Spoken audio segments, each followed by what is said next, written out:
Boa tarde. Vou repetir que essa é uma parceria do Instituto Ladainha e da Secretaria de Estado de Cultura e Economia Criativa do Distrito Federal. Eu sou André Ribeiro e hoje a gente vai para a nossa quarta aula do nosso curso de sonoplastia. Beleza? Lembrando que essa aula é uma continuação direta da aula de ontem. Deixa eu iniciar aqui a minha apresentação. Vou voltar aqui só para o começo para a gente relembrar o tema. Então, como está aqui no slide, a nossa aula de hoje, continuação de ontem, hoje é a aula 4, gravação de som. Então ontem a gente passou, vou repassar bem rapidamente, tá pessoal? Bem rapidamente. A gente passou sobre essas questões primordiais que a gente precisa saber quando for gravar alguma coisa, o que gravar, como gravar e qual que é o objetivo daquela gravação. Né? Eu enfatizei bastante essa parte porque eu realmente acho que são ideias muito importantes que a gente tem que ter na cabeça. Falamos sobre, né, o necessário para haver uma gravação de som. Só um instantinho.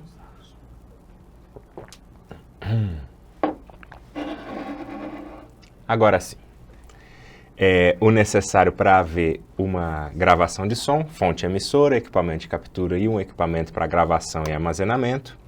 Falamos sobre as fontes emissoras, dei alguns exemplos, começamos a falar sobre os equipamentos de captura, os nossos famosos microfones. Fizemos a distinção entre microfones dinâmicos e microfones condensadores. Falamos sobre ângulo de captura dos microfones. E esse foi o slide que a gente parou ontem. Terminamos ele, mas eu vou recomeçar dele aqui mesmo, quando a gente falou por último dessa figura da esquerda aqui, em que a gente tem um técnico de som direto em um set de filmagem. Não está claro aqui para a gente se isso é um documentário ou uma ficção, mas fica claro para mim, pela quantidade de equipamentos que ele está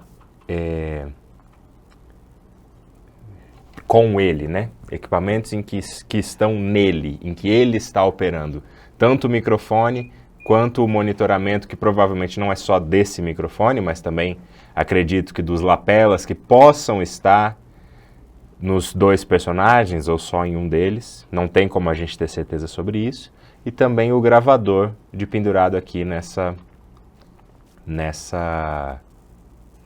bolsa, né, com alça que está aqui nele.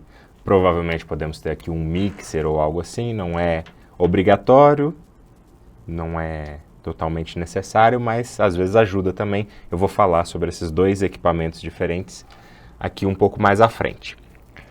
Mas essa aqui é uma cena muito comum, é a representação ideal, vamos dizer assim, de um técnico de som direto no Brasil.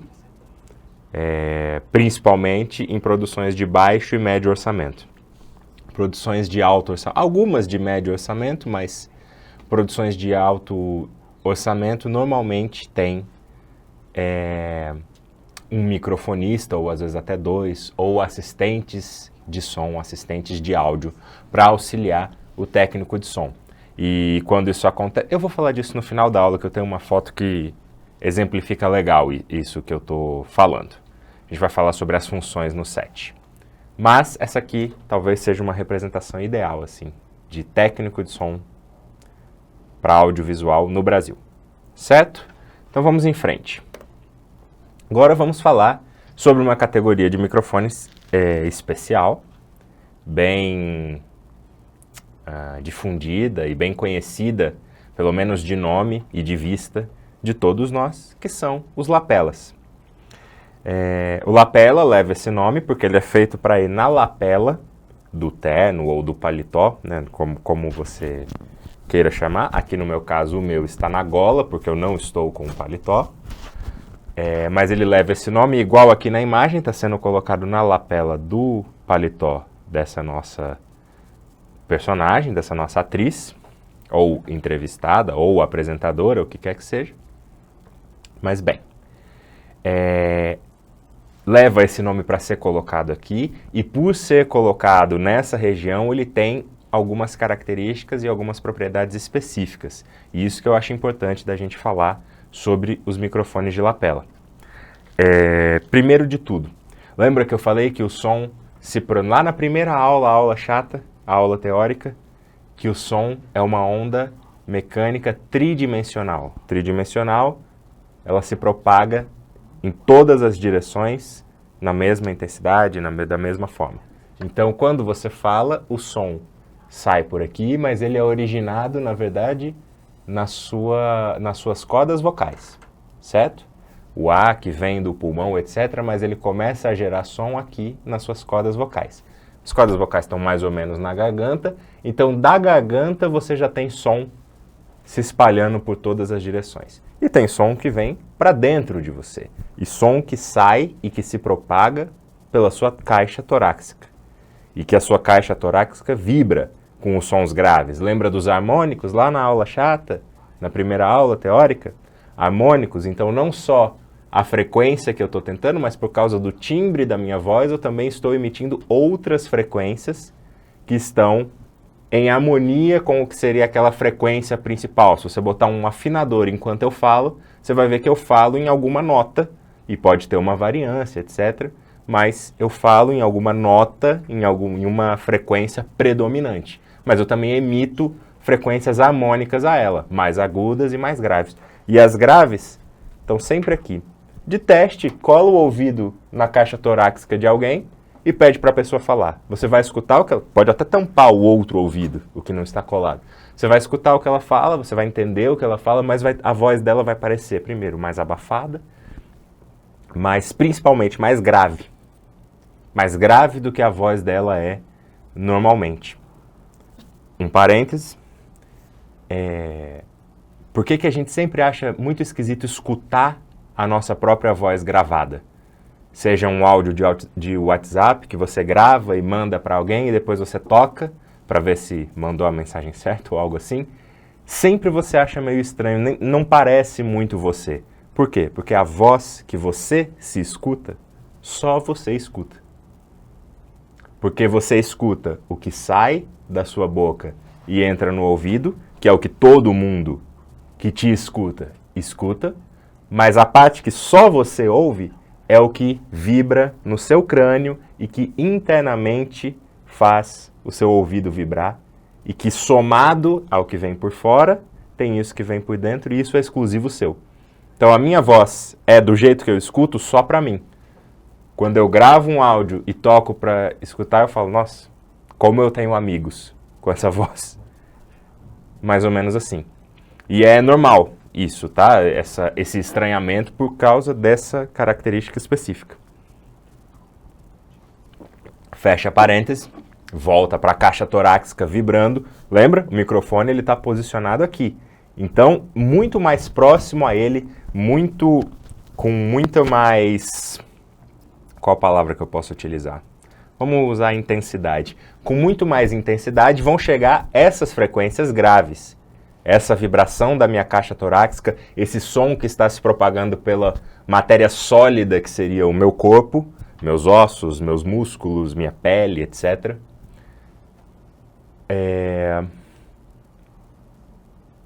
Por isso, os lapelas têm um corte de grave natural. Não vou dizer um corte, mas um atenuante de frequências graves naturais. Por isso que você não usa microfones de lapela, a não ser que tenha uma particularidade ali, um microfone que ele pode ser usado na lapela, mas não necessariamente é um microfone de lapela específico para a lapela. Você não usa um microfone de lapela para gravar outras coisas que não sejam vozes, e você não posiciona o microfone de lapela em outros lugares que não seja na lapela ou, enfim, nessa região da caixa torácica. Você pode, já fiz e é feito por outras pessoas também. Lembra na primeira ou segunda aula, não me lembro agora, que eu dei o exemplo, uma vez eu fui gravar uma cena que era um diálogo e o único microfone que eu tinha à disposição era um lapela. E eu coloquei o lapela na mesa. Era um diálogo em frente a uma mesa. Sentados à mesa, né? E eu coloquei o lapela na mesa.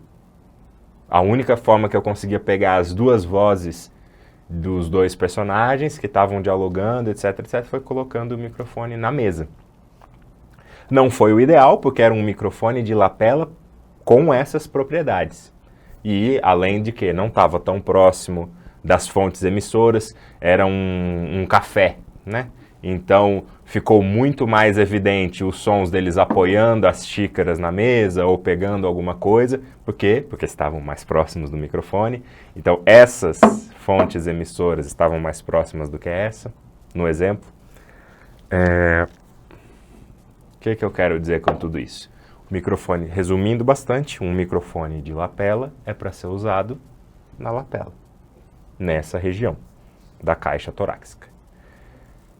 Tem microfones de lapela que não tem esse corte de grave, que não são, né, esse atenuante de frequências graves.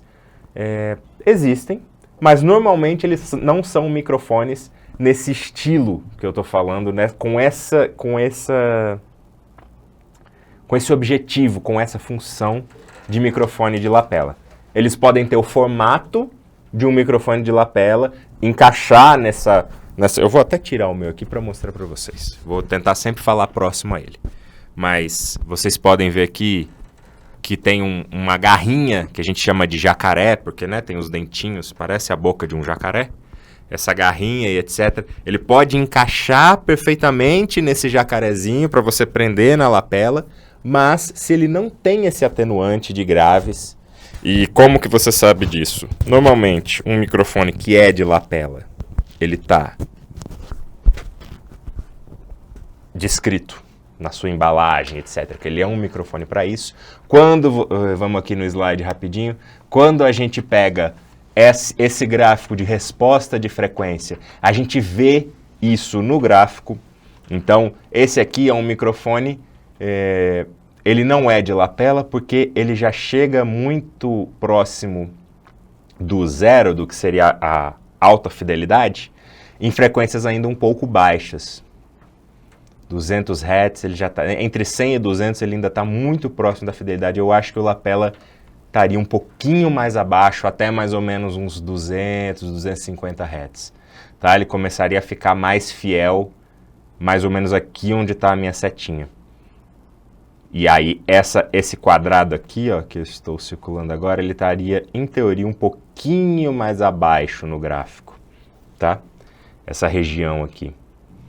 Não sei.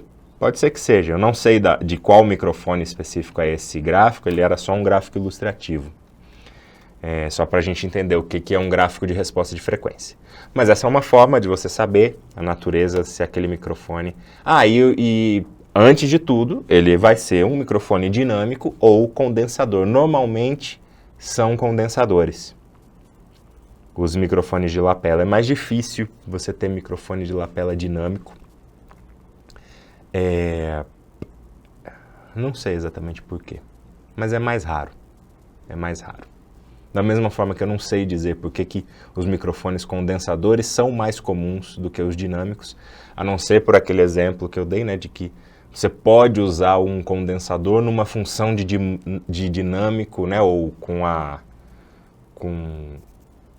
simulando, né, as características de um microfone dinâmico, dependendo do seu posicionamento de microfone, a distância da fonte, etc. e tal, e o contrário não vale, né? O dinâmico, ele tem que estar próximo da fonte, você não pode usar de longe. A não ser, claro, que a sua fonte seja extremamente ruidosa, né? Ruidosa no sentido com uma força de som muito alta, amplitude sonora muito alta. Aqui no slide, normalmente os lapelas são omnidirecionais, tá certo? Muito raro você ter um lapela direcional, muito raro você ter um lapela bidirecional, acho que nem existe. Cardioide até pode ser, dependendo da confecção, mas normalmente é um omnidirecional, tá? Fazendo uma pausa rapidamente, vamos fazer aquele print, pessoal. Abram suas respectivas câmeras, por favor.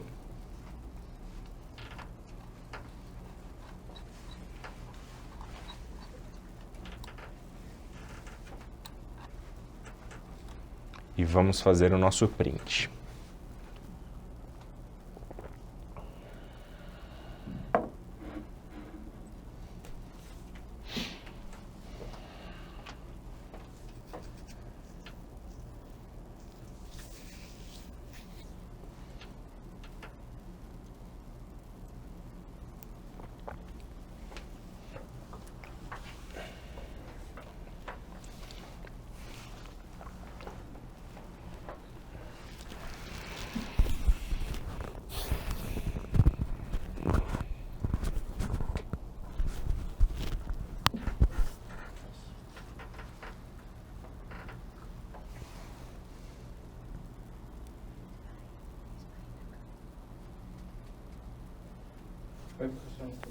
Ok, então print feito.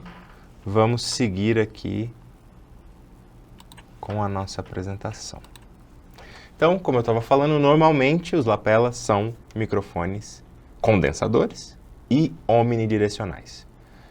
90% dos casos, talvez até mais. É possível que tenham lapelas, ou melhor, existem lapelas no mercado que tem outro ângulo de captura, mas é mais raro, tá?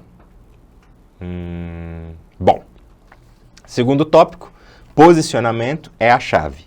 Então, saber onde posicionar o seu lapela e como posicionar o seu lapela é tudo. Voltando em uma daquelas 3 perguntas lá do início da aula de gravação, da aula de ontem. Qual o objetivo dessa gravação? É uma ficção? Você precisa esconder o aparato cinematográfico? Lapela escondido. Não pode ter um microfone ali mostrando, né? Você não pode revelar a magia, né? Você não pode revelar o segredo da mágica. Você tem que manter a mentira bem contada. Porque senão quem estiver assistindo vai falar: ih, olha lá o lapela do ator, apareceu, vazou. É um erro. A pessoa sabe que tem um microfone ali, mas ela não pode ver. Ela não pode... Ela inconscientemente, ou ela deixa em segundo plano o fato de que ela sabe que tem microfones, tem câmeras, aquilo está sendo gravado, não são pessoas de verdade, no sentido, né, são atores interpretando personagens, etc. Mas ela não pode ver, porque se ela vê, isso é um erro. Se você deixa passar, você, enquanto realizador, você errou. É engraçado isso, né? É curioso isso. Tira a imersão do espectador. É curioso, eu acho curioso. Enfim, aí acho que já sai um pouco do campo do cinema e do audiovisual e já entra mais na psicologia e na filosofia e até na sociologia ou antropologia, alguma coisa assim, para você entender por que isso, por que isso acontece. A gente sabe que é uma mentira, mas a gente quer ser enganado, e quando não é enganado, acha ruim. Quando é mostrada a verdade, você acha ruim. Enfim, posicionamento é chave, então sempre próximo a essa região torácica. Existem outras formas de posicionar a lapela? Sim, claro, várias outras. Você pode passar o fio aqui por trás da cabeça e posicionar, se a pessoa tiver cabelo, obviamente, trazer ele aqui para próximo à testa, mas deixar escondido em meio ao cabelo. Se não for um paletó, se for uma blusa, uma gola polo, você pode esconder na gola polo ou na gola, qualquer gola que seja, de uma camisa social mesmo. Você pode esconder o lapela na gola da pessoa, isso escondendo. Você pode colar na roupa pelo lado de dentro ou no própria pele da pessoa, isso vai variar do tecido que ela tiver, se a pessoa tem no caso de homem, se tem o peito cabeludo, alguma coisa assim, isso pode atrapalhar, pode causar esse probleminha aqui, ó, de ficar raspando, seja na roupa, seja na pele, seja em qualquer que seja. Tecidos diferentes se comportam de formas diferentes com o lapela, normalmente tecido sintético, tecido mais, né, ele raspa mais fácil, é sempre mais chato. Mas aí é prática e tentativa e erro, sabe?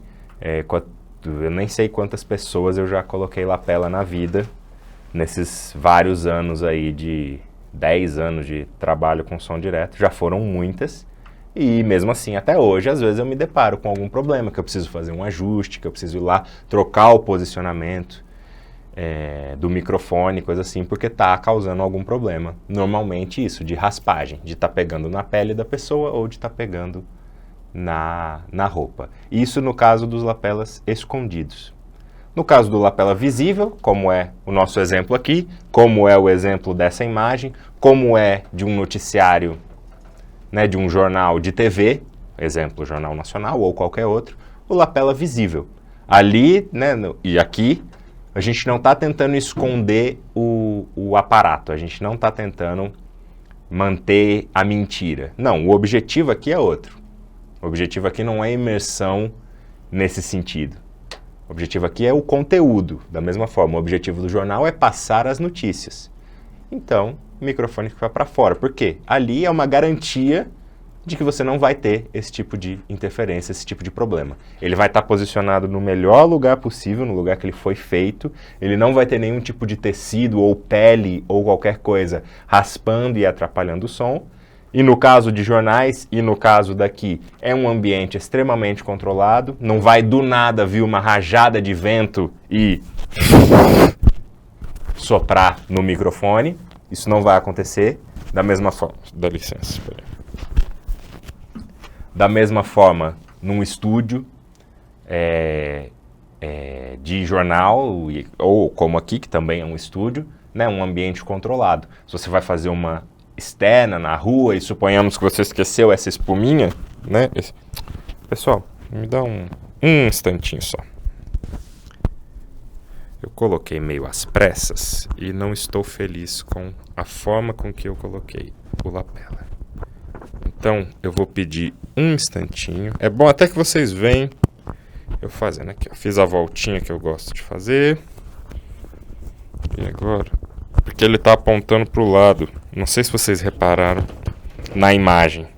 Mas ele está apontando para o lado e eu não gosto assim. Eu gosto que ele aponte. Peço perdão aqui pela pausa, mas é bom que também fica como aprendizado. Viu? Uma pessoa experiente em colocar a lapela, mesmo assim, às vezes precisa fazer um ajuste, seja pela razão que for. Às vezes na pressa de colocar, como foi o caso, às vezes pelo tipo de vestimenta que a pessoa está usando, vai entrevistar uma pessoa na praia que está sem camisa, como é que você vai colocar uma lapela? Pode ser aquela alternativa que eu dei do negócio escondido no cabelo, o cara é careca, como é que a gente vai fazer? Tem que pensar em alternativas diferentes que podem ser usadas para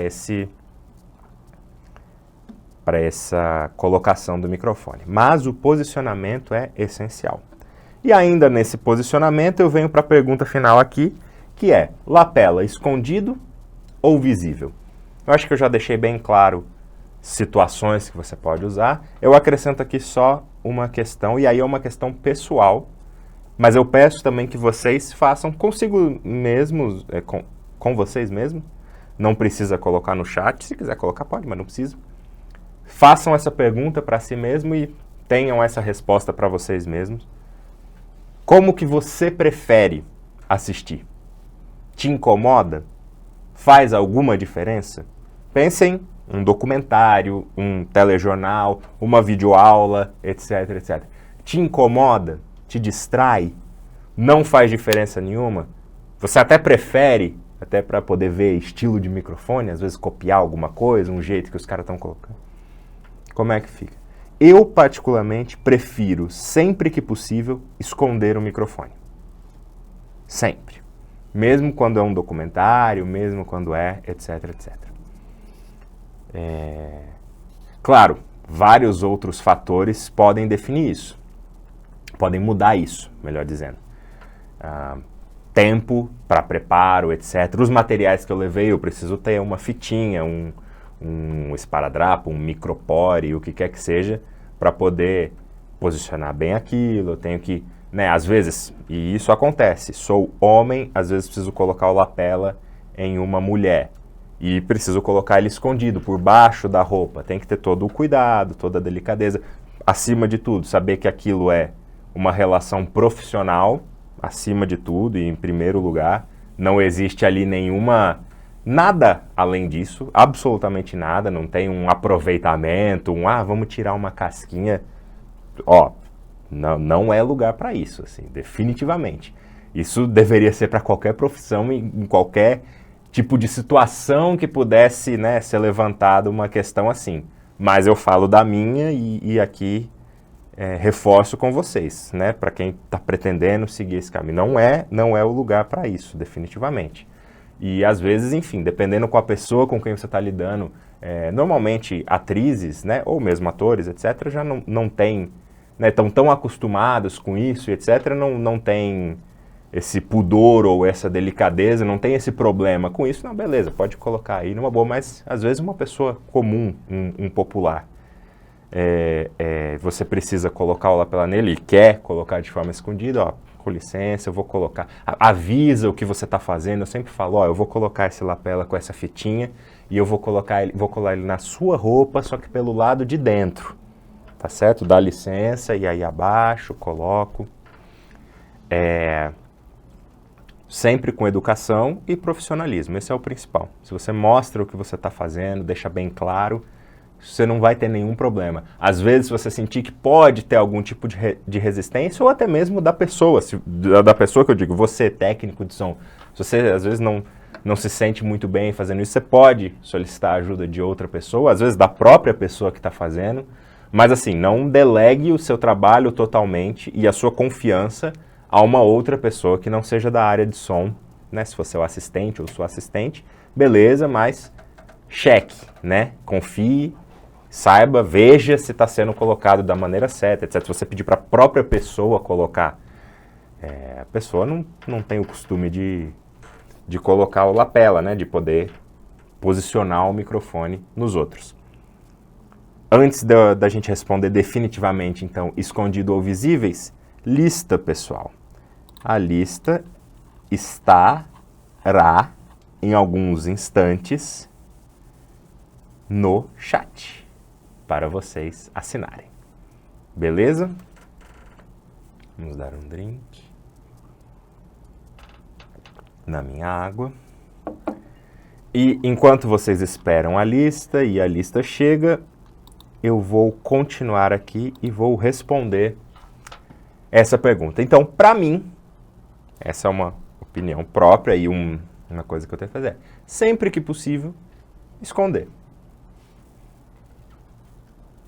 Dei alguns exemplos, né? Um outro exemplo que às vezes acontece comigo também e isso é normal, não vejam isso como uma falta de profissionalismo, mas vejam como uma humanidade da minha parte. Às vezes eu estou de saco cheio.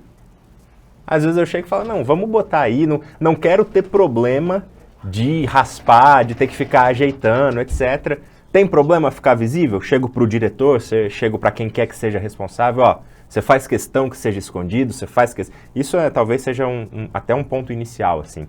Você primeiro pegar, você faz questão que seja escondido, você faz questão que seja à mostra, visível, né? Ou para você é indiferente. Às vezes o cara tem um posicionamento até mais rígido, mais rigoroso e fala, eu não quero ter problema.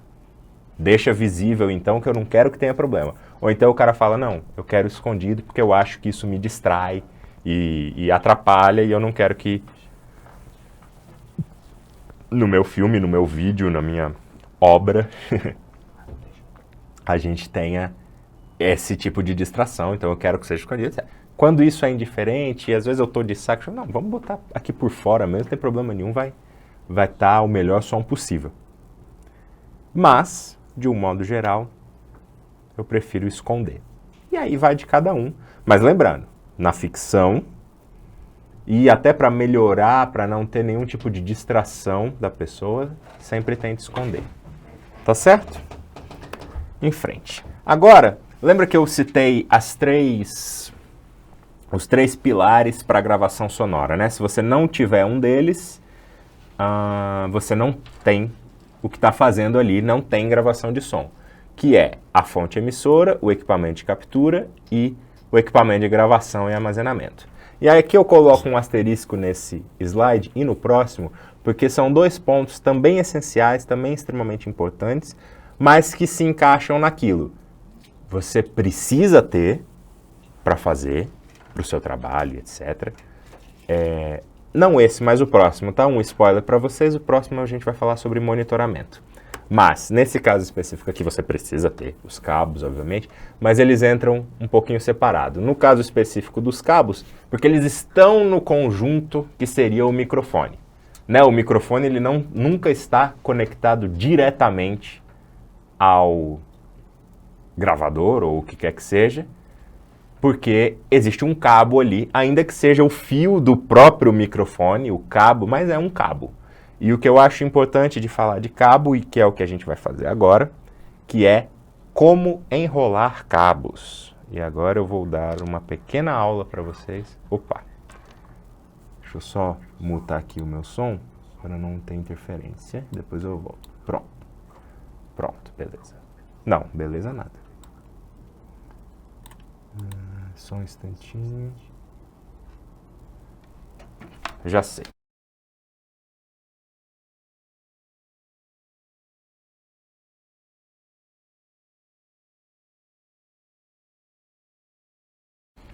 E agora eu vou ensinar vocês a enrolar cabo. Existem 3 formas de enrolar cabo. A errada, que é a que todo mundo faz. Na verdade, várias, né? Mas algumas delas se encaixam na forma errada, que é a que todo mundo faz, ou tem costume de fazer, e eu mesmo faço quando eu tô com pressa, dependendo, que é isso aqui, ó. Que é o que eu acabei de fazer com esse fone. E que, enfim, às vezes tem gente que enrola cabo parecendo corda, né? Enrola assim no braço e taca-lhe força, taca-lhe tensão na corda e... Se é o cabo que ia durar 1 ano, já vai durar 6, 7 meses só. Só por conta disso. Só por conta disso. Então, a errada, evitem fazer.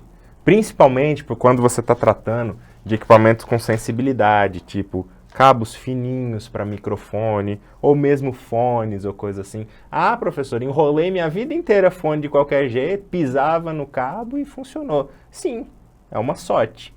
Você pode viver com a sorte ou você pode tentar, ou melhor, você vai viver com a sorte sempre, mesmo se você fizer tudo certo, pode ser que você perca aquele cabo, pode ser que passe um carro em cima, estrague, qualquer coisa assim. Mas, se você vai depender só da sorte, é uma coisa. Se você vai depender da sorte, mas também do seu cuidado com o equipamento, é outra completamente diferente. Beleza?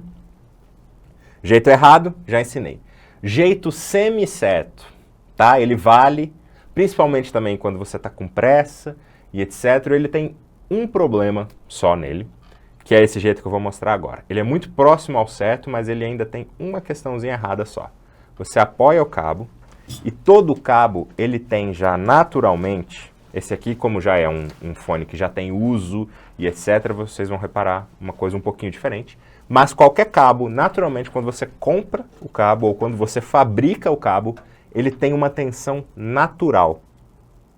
Observem, acho que vocês estão conseguindo ver ali pelo retorno, acho que dá para ver. Observem que eu só vou movimentar a minha mão e ó, eu não estou colocando força, eu estou direcionando, mas eu não estou forçando nada. Eu pego com 2 dedos e ó, ele faz a volta naturalmente. Eu só encaixo, ó, ele faz a volta naturalmente. A tensão interna do próprio fio faz a volta dele. Eu não usei força, eu direcionei só. Ó, olha aqui, ó. Eu só tô, olha, observe, eu vou levantar a minha mão só. Aqui eu não tô nem girando o dedo, não tô fazendo nada. Eu vou levantar a minha mão e ó, ele fazendo a voltinha ali, ó. Olha ele fazendo a voltinha. Esse é o jeito semi-certo. Qual que é o erro dele? Percebam que eu tô fazendo tudo no mesmo sentido. Eu não mudo a minha mão, eu só levanto a mão e abaixo a mão. Levanto a mão e abaixo a mão. Ele funciona, ele funciona. Qual que é o problema? Esse cabo aqui tem 1 metro, 1,5 metros no máximo. Né? Às vezes você está trabalhando com cabos de 5 metros, 10 metros, 20 metros, 50 metros. Não para cinema é mais difícil, 50. O mais comum é 5, 10 talvez no máximo. Mas às vezes para show, para um evento ao vivo, alguma coisa assim, você tem cabos. E aí, como é que você vai enrolar esse cabo? Você vai fazer desse jeito? Pode ser. Na hora de puxar, ele vai acabar embolando. Principalmente, quanto mais comprido ele for, ele vai dar uma embolada no meio, você vai ter que desfazer aquele nó. Então agora a gente vai para o jeito certo de enrolar cabo, que é muito similar ao jeito semi-certo. Você só coloca, só direciona, só levanta a mão. A primeira volta é normal. A segunda volta, ao invés de fazer ela natural, você gira. Vou fazer de novo, hein? Primeira volta, normal. Segunda volta, olha a minha mão, ó. Vou levantar de novo. Ela gira. Vou olhar no retorno para ver se eu estou fazendo direitinho. O primeiro, certo. O segundo, eu giro. Eu trago e giro. O terceiro, certo. O quarto, aqui ficou pequeno, mas eu trago e giro. O primeiro seto, o segundo eu giro. O primeiro seto, o segundo eu giro. Qual que é essa alternância? Na hora que você joga, qualquer ponta que você puxar, ele desenrola sem embolar de jeito nenhum. Aqui é pequeno, muito difícil ele embolar, apesar de no final ele ter duas pontas, né? Em uma das pontas ele ter duas pontas. Mas imagine um cabo maior e etc. Pratiquem. E qualquer cabo que vocês virem na vida, tentem enrolar dessa forma. Você vai melhorar a vida útil do cabo. Eu acho que eu exagerei um pouco na hora que eu comparei de dobrar, né? Se eu estaria dobrando ou reduzindo pela metade ao enrolar certo ou enrolar errado um cabo. Talvez eu tenha exagerado um pouco, mas garanto. Porque quando você força essa conexão, aqui dentro, na verdade, são uma série de fios ainda mais finos e que tem suas soldas e etc. E quando você força, você vai trançando esse fio. E quanto mais você trança, maior aumenta a tensão, mas também mais fácil dele arrebentar. Certo? Deixa eu reconectar aqui o meu fone.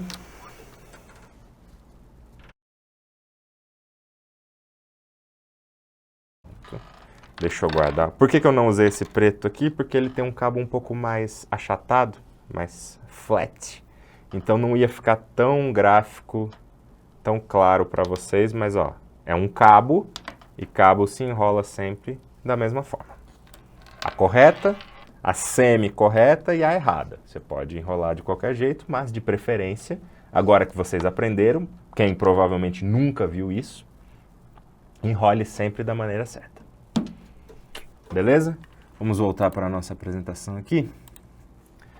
Então, aprendemos a como enrolar o cabo, tipos diferentes de cabo e principalmente tipos diferentes de conexão. Essa aqui, clássica, fone de celular, etc. Conexão P2. Aquela um pouco mais grossa, normalmente de instrumentos, para guitarra ou para baixo elétrico, ou qualquer violão, etc. P10. Ela é igual a P2, só que ela é mais grossa. Uma que eu não consigo mostrar para vocês aqui, porque a única que a gente tem, eu acho que está conectada, mas a XLR, que é aquela que é redonda e dentro tem 3 pininhos, assim. Também chamada... Ah, eu consigo mostrar, seu burro, né? Consigo mostrar, tá aqui na imagem. Essa da imagem é uma conexão XLR, ou Canon, sei lá como falar. Eu chamo de XLR. É uma conexão balanceada, né? Você tem o fio de aterramento, diferente de uma P2 ou uma P10, que você não tem isso. Qual que é a principal diferença? Normalmente, conexão P2 e P10, você começa a perder sinal muito mais rápido do que uma conexão balanceada. Muito mais rápido, eu quero dizer o quê? Em distâncias menores. É muito difícil você ver um cabo P10 com mais de 20 metros. Ah, eu vi vários, sim, mas é mais difícil, porque você tem perda na intensidade do sinal. Já um cabo XLR, um cabo Canon ou outro tipo de conexão, também balanceada e etc., aí você tem cabos de 50, 100 metros, porque você consegue manter a mesma intensidade, a mesma fidelidade do sinal que está sendo enviado. Certo? E aqui uma frase que era de um professor meu, que eu gostava muito da minha faculdade, e ele usava especificamente para cabos, e eu uso para várias outras coisas, claro, depende da realidade, depende da situação, etc., mas eu tento usar para quase tudo na vida, porque é uma verdade, no final das contas. E ele falava, quem tem um, não tem nenhum. Quem tem 2, tem 1. Quem tem 4, tem 2. E ele falava isso para cabo. É muito comum, é muito fácil cabo dar problema. Cabo falhar, cabo ter problema na conexão e não encaixar direito e ficar picotando o sinal, alguma coisa assim. Muito comum isso acontecer. Se você só vai com um cabo para a gravação e esse cabo der problema, você está sem nenhum cabo na gravação e você não consegue fazer a gravação com aquele microfone específico porque não tem o cabo para conectar. Se você vai com 2, se um der problema, tem pelo menos o outro. Se os 2 derem problema, foi um grande azar. Por isso, vá com 3 ou 4, sempre que possível.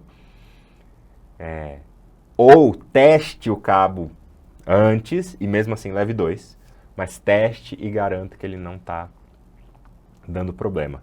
E eu uso isso para a vida, para várias outras coisas. Ah, vou levar uma garrafinha d'água. Não, vou levar 2. Vai que essa daqui cai da mochila, ou tá furada, ou começa a vazar, qualquer coisa assim. Eu tenho a outra. Ah, vou comprar um negócio. Não, vamos comprar 2 para garantir. E claro, depende. Às vezes é um negócio muito caro, às vezes é um negócio... Lembra a redundância da gravação do microfone? Para vocês verem como essa frase me pegou e como eu nunca quis ficar na mão por causa de algum defeito de equipamento, ou etc. Redundância de gravação. Sempre que eu estou comandando uma gravação, eu quero gravar com 2 microfones na mesma fonte. Raríssimas exceções. Às vezes até tiro do meu bolso, no sentido, não cobro por aquele microfone extra, mas garanto que ele vai estar lá para poder não ter nenhum problema nesse sentido. Sacou? É isso. Se um falhar, o outro vai garantir.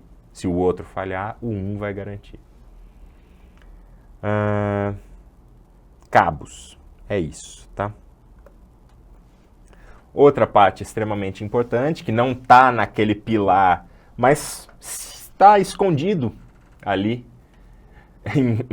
na parte de gravação e armazenamento, mas é aquilo. Tem como você gravar sem fone, sem estar monitorando, mas é extremamente arriscado. Extremamente arriscado. Se você não estiver nem monitorando visualmente, aí eu até digo, não grave, sabe? Às vezes esse é um problema, por exemplo, de você conectar o seu microfone numa câmera. Às vezes ela não tem a saída de áudio. Às vezes você não consegue escutar o que você está gravando. Se estiver dando algum tipo de interferência, algum tipo de corte, né? Se o áudio estiver picotando, qualquer coisa assim, você só vai saber quando você for escutar em casa. Já gravou, já liberou todo mundo, não tem como entrevistar de novo, não tem como fazer outra diária de gravação só por causa disso. Por que que a câmera, quando você está rodando... Claro, não era assim, tá? Tô fazendo um exemplo, analogia, não vou nem entrar em como que era. Vamos pegar a realidade hoje. Por que que a câmera tem o visor, tem a telinha para você assistir o que você está filmando? Em teoria podia ser fechado, você não precisa daquilo para filmar. Tá certo? Não precisa ter a telinha, você não precisa ver o que você está filmando. Ela filma mesmo sem você estar vendo. Mas por que que tem? Para você não filmar errado. O mesmo vale para o áudio. Você tem que monitorar, você tem que escutar o que você está gravando. Certo? E o monitoramento, ele é feito tanto, como aqui no slide eu botei para vocês, ele é feito tanto com os ouvidos, e é o principal, óbvio, é o essencial, é o básico e etc. E ele também é feito visualmente, que eu coloquei essa imagem aqui na direita, que é um plugin, não é um plugin de monitoramento, aqui é um plugin de efeito, tá certo? É um plugin que a gente vai ver na aula de amanhã, eu vou falar sobre esse plugin, sobre esse efeito específico que você aplica em um áudio ou em uma track, né, em uma trilha, alguma coisa assim, que é um efeito chamado limiter, ou limitador, tá escrito aqui embaixo. Mas eu queria mostrar para vocês aqui só essas barras de som. De um lado você tem o input, né, do outro output, mas enfim, foquem em qualquer uma. Que você tem em qualquer gravador, em qualquer sistema de monitoramento, você vai ter uma coisa muito similar. Uma barra que do lado mostra o nível de ganho e o nível que está chegando aquele áudio, e verdinho tá ok, amarelo também tá ok, mas atenção, vermelho estourou, deu algum problema no áudio. O que é esse estourar? Né? O que é isso quando ele bate no zero, ou ele passa do zero em alguns casos? Significa que ali você teve tanta intensidade sonora que você perde a informação. Pode ser que você perca tudo, pode ser que você perca uma boa parte dela. Que mesmo depois, na pós-produção, diminuindo esse volume, na hora de editar, você não volta a ter a informação que era aquilo. Você não consegue, um som estourado de um motor de caminhão e de um grito de uma pessoa, você não consegue diferenciar o que é, dependendo. dependendo, tá? Dependendo de várias coisas, etc. E mesmo que na pós-produção você abaixe, você não tem mais aquela informação. Por isso que você monitora, tanto visualmente quanto aqui no ouvido. E você escuta, você sabe quando um áudio estourou só no ouvido, você não precisa nem estar vendo.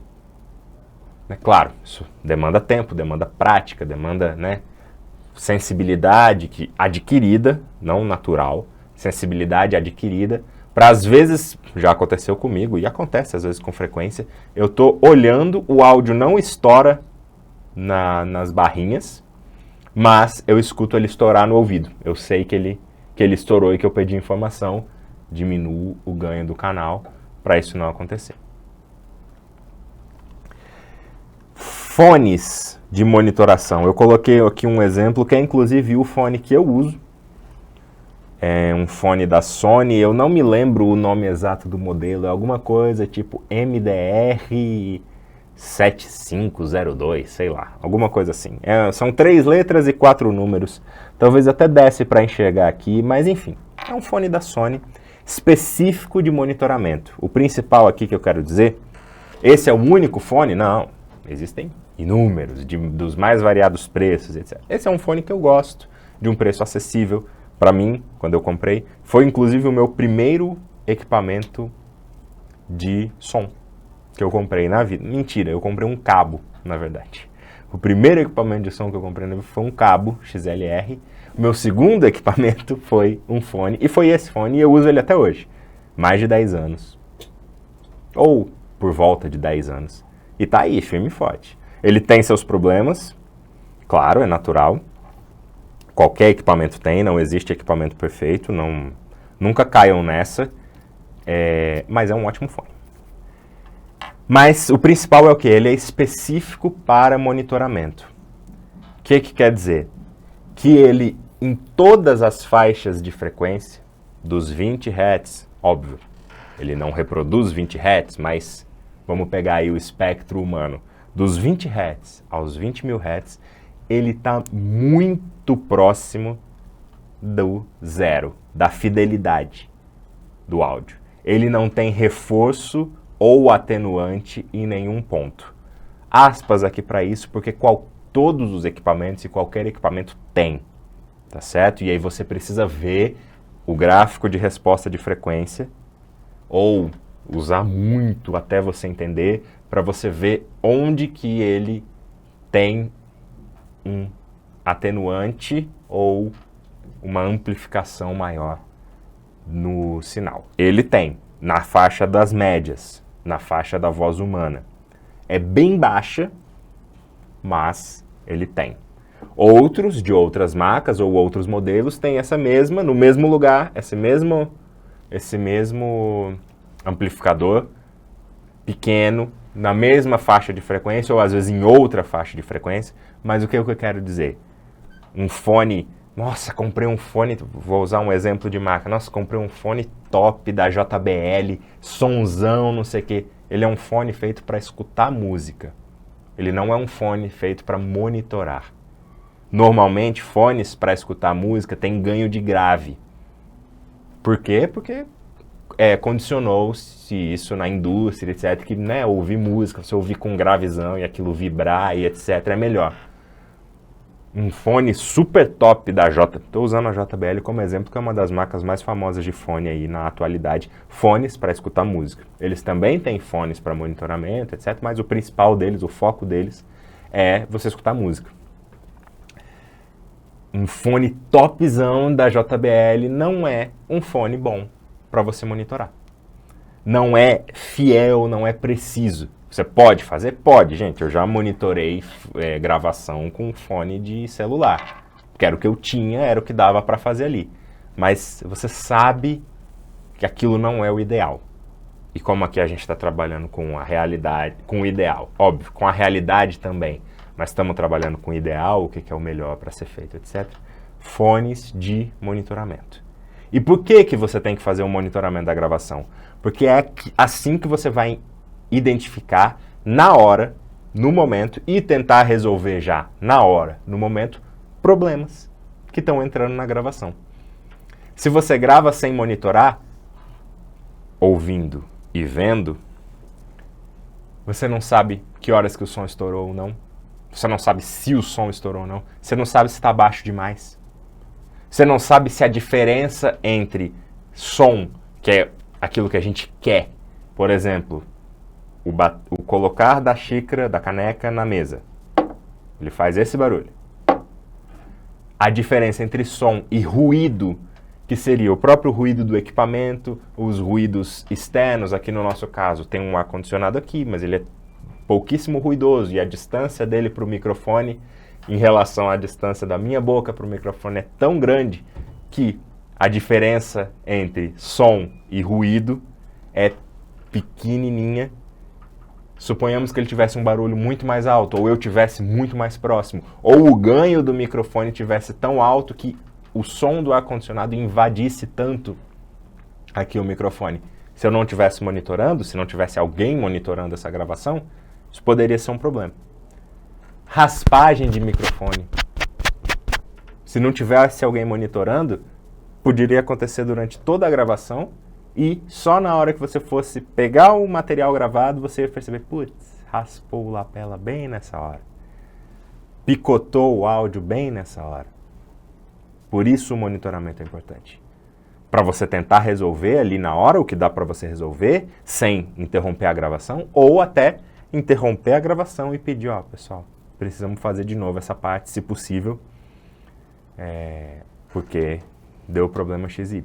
Tá fazendo uma entrevista com alguém, o cara pergunta um negócio, ele responde, e você fala, ó, podemos fazer de novo, por favor, que o áudio deu uma picotada aqui, eu já sei qual que foi o problema, já resolvi, já vou resolver, resolve o problema, faz a pergunta novamente, dependendo da situação, super tranquilo disso ser feito. Por que que você sabe disso? Porque você estava monitorando enquanto gravava. Essencial, tá, galera? Passando agora para os nossos equipamentos de gravação e armazenamento, antes de entrar no gravador, eu quis passar um pouquinho... Deixa eu só olhar o horário. Temos ainda 1h e pouco. Eu vou falar então, vou tentar ser mais breve nessa questão das mesas de som, e aí eu vou direto para os gravadores. Eu coloquei aqui as mesas de som, coloquei uma imagem de exemplo e tal. Eu queria só dizer que elas são muito importantes, muito legais e etc. Você tem um controle e, né, uma gama de possibilidades do que você pode fazer, de quantos microfones você pode receber e como você quer passar, e aplicar efeitos e coisas diferentes e etc, e etc, etc, na mesa de som. Muito mais do que em gravador. Gravador é para gravar. Gravador é para gravar. Os gravadores cada vez mais têm opções de efeitos e opções de entradas e saídas diferentes. Cada vez se aproximam mais ao que faz uma mesa, mas, em essência, por isso eu coloquei esse apenas com aspas, a mesa é uma passagem, apenas, e o gravador é uma gravação, é um registro, apenas. Como mesa, a gente pode acrescentar aqui também os mixers, que às vezes, né, mixers portáteis, etc., que andam junto com o gravador. Que o nosso colega em alguma aula aqui, não me lembro qual, estava tentando mostrar um mixer pra gente.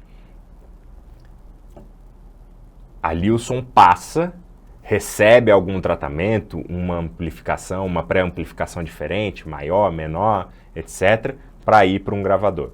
Da mesma forma a mesa. Quando você está fazendo um evento ao vivo que não vai ser gravado, que não tem essa intenção e etc., você não tem o gravador. O negócio para ali na mesa, mas você tem a mesa de som.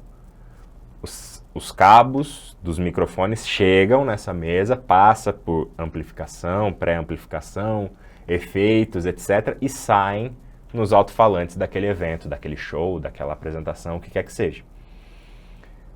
O legal da mesa é que você pode fazer uma série de coisas diferentes com uma mesma origem e fazer né, ele pode passar por diferentes tratamentos e você fazer diferentes saídas. Um exemplo bem legal assim, quando você tem gravação de show, né, a gravação de um show de uma banda ao vivo. Você tem uma mixagem e um tratamento numa mesma mesa, dependendo do tamanho da mesa e etc. Se não for o caso, às vezes você tem 2 mesas para isso, mas né? Até antigamente era mais comum, mas hoje em dia a tecnologia é tão grande, o acesso a equipamentos, por mais caros que sejam, é bem mais possível e etc. Você tem uma mesa gigantesca em que nessa mesa você faz 2 mixagens diferentes. Às vezes até 3. Se esse show está sendo transmitido ao vivo pela internet ou pela televisão, você tem 3 mixagens diferentes. A primeira, e tudo vem, né? O mesmo microfone, ou melhor, os mesmos microfones da banda toda, do vocalista e etc. Eles vêm e tem 3 saídas diferentes, passando pela mesma mesa. Uma para o ao vivo, para quem está na plateia. Uma para a gravação, que é completamente diferente. E uma para transmissão, seja internet ou televisão, ou o que quer que seja, rádio, dependendo. Que é diferente da ao vivo e é diferente da gravada pro show gravado, né? Pro DVD, vamos chamar assim, ou CD. Acho que eu passei bem por alto, mas falei o que eu queria falar sobre as mesas de som. E aqui a gente chega nos nossos gravadores, que acho que é a parte mais interessante da aula de hoje. Gravadores, pessoal, para audiovisual e filmes e etc., normalmente eles são portáteis. Normalmente eles são. Por quê? Porque muitas vezes o técnico de som tem que estar com possibilidade de se locomover durante uma tomada, durante a ação de um plano específico ou outro. Então o equipamento tem que ir junto com ele. Lembram da imagem aqui do cara? Do técnico de som que carrega tudo sozinho? Que ele é uma parte do equipamento dele, eu chamo de Robocop. Às vezes eu coloco tanta coisa em mim e tem tanto fio saindo e conectando, que às vezes eu acho que vai ter um dia que eu vou conectar um cabo em mim, assim, sabe? Vai entrar assim, tipo na costela, vai entrar um cabo e aí etc. Sei lá, fico fantasiando aqui. Esse cara aqui tá até mais simples, mais simples que eu digo, menos, vou chamar de pomposo, no sentido de o tanto de coisa que tem, às vezes, transmissor e cabo e etc., que eu deixo de pendurado em mim, assim. Mas para isso os gravadores normalmente são móveis. Claro, em estúdio, uma gravação que é sempre feita em estúdio, por exemplo, a nossa aqui, que é sempre feita em estúdio, poderia ser um gravador. A gente poderia estar indo diretamente no computador, que é um PC, um desktop, e ele não é móvel, ele não é portátil, ele precisa ter uma alimentação de energia direto na tomada, ele não funciona na bateria, ele não funciona na pilha. Os portáteis têm que funcionar assim, eles têm que ter uma forma de alimentação portátil, móvel, né? Ou melhor, portátil para eles se tornarem móveis. Mas aqui no nosso caso poderia ser. Não precisaria passar por um gravador portátil. É um exemplo. E aí aqui, agora eu vou falar sobre uma classificação que eu inventei da minha cabeça. E ela me ajuda a entender um pouco os equipamentos, principalmente os gravadores, quando eu vou trabalhar com alguns equipamentos específicos, ou se eu tenho a intenção de comprar um equipamento, ou de recomendar um equipamento para alguém. Eu criei essa classificação na minha cabeça, em que eu uso dois parâmetros, e claro, esses parâmetros têm uma série de, não vou dizer subdivisões, mas uma série de componentes para esses dois parâmetros, mas eu uso basicamente esses dois parâmetros e deles eu tiro a minha classificação para dizer se um equipamento é amador, semi-profissional ou profissional. O amador é muito claro, é muito fácil de perceber. O profissional é muito claro, muito fácil de perceber. O semi-profissional é uma gama maior, é uma zona cinzenta diferente e está, às vezes, sujeito à subjetividade, à preferência e etc. Mas está aí também, e eu coloco. Eu defino, os dois parâmetros que eu uso são o que o equipamento te permite fazer e controlar, e eu já vou dar os exemplos, os componentes desse ponto.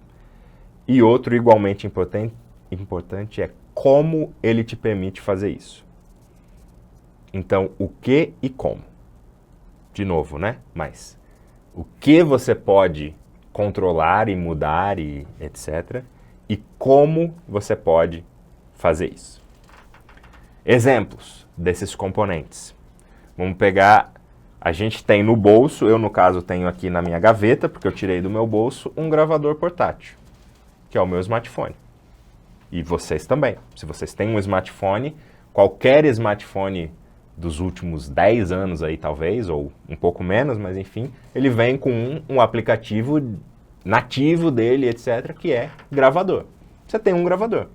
E isso é o legal da tecnologia e da inclusão tecnológica, vamos dizer assim. Você tem um gravador no bolso. Da mesma forma, você tem uma câmera. Eu tenho 3. Agora é moda, né? O celular, a minha esposa chama de cooktop. Fica parecendo um fogão, um cooktop. O iPhone é o que mais parece, né? Porque são 4, parece um fogãozinho 4 bocas, as câmeras atrás.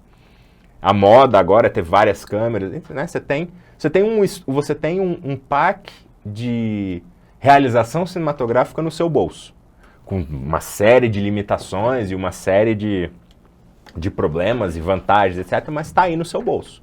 Você consegue fazer um filme com o seu celular.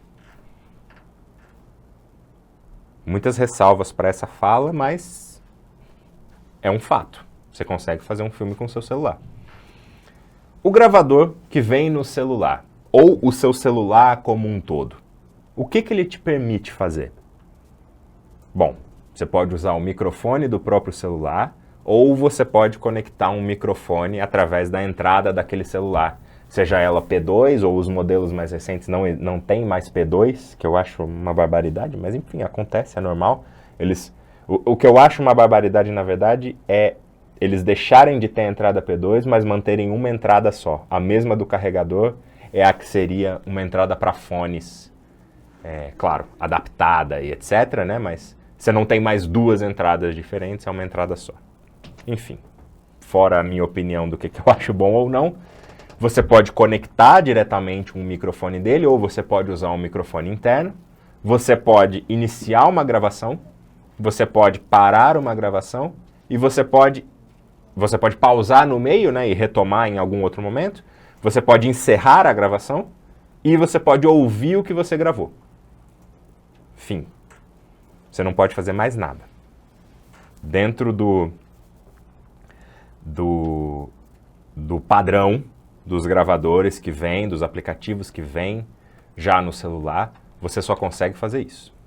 Uma limitação que eu acho até meio absurda, assim, se você conectar um microfone, um fone no seu celular que tem tanto o microfone quanto o fone, né, a parte de ouvir, de reprodução, você não consegue ouvir o que você está gravando.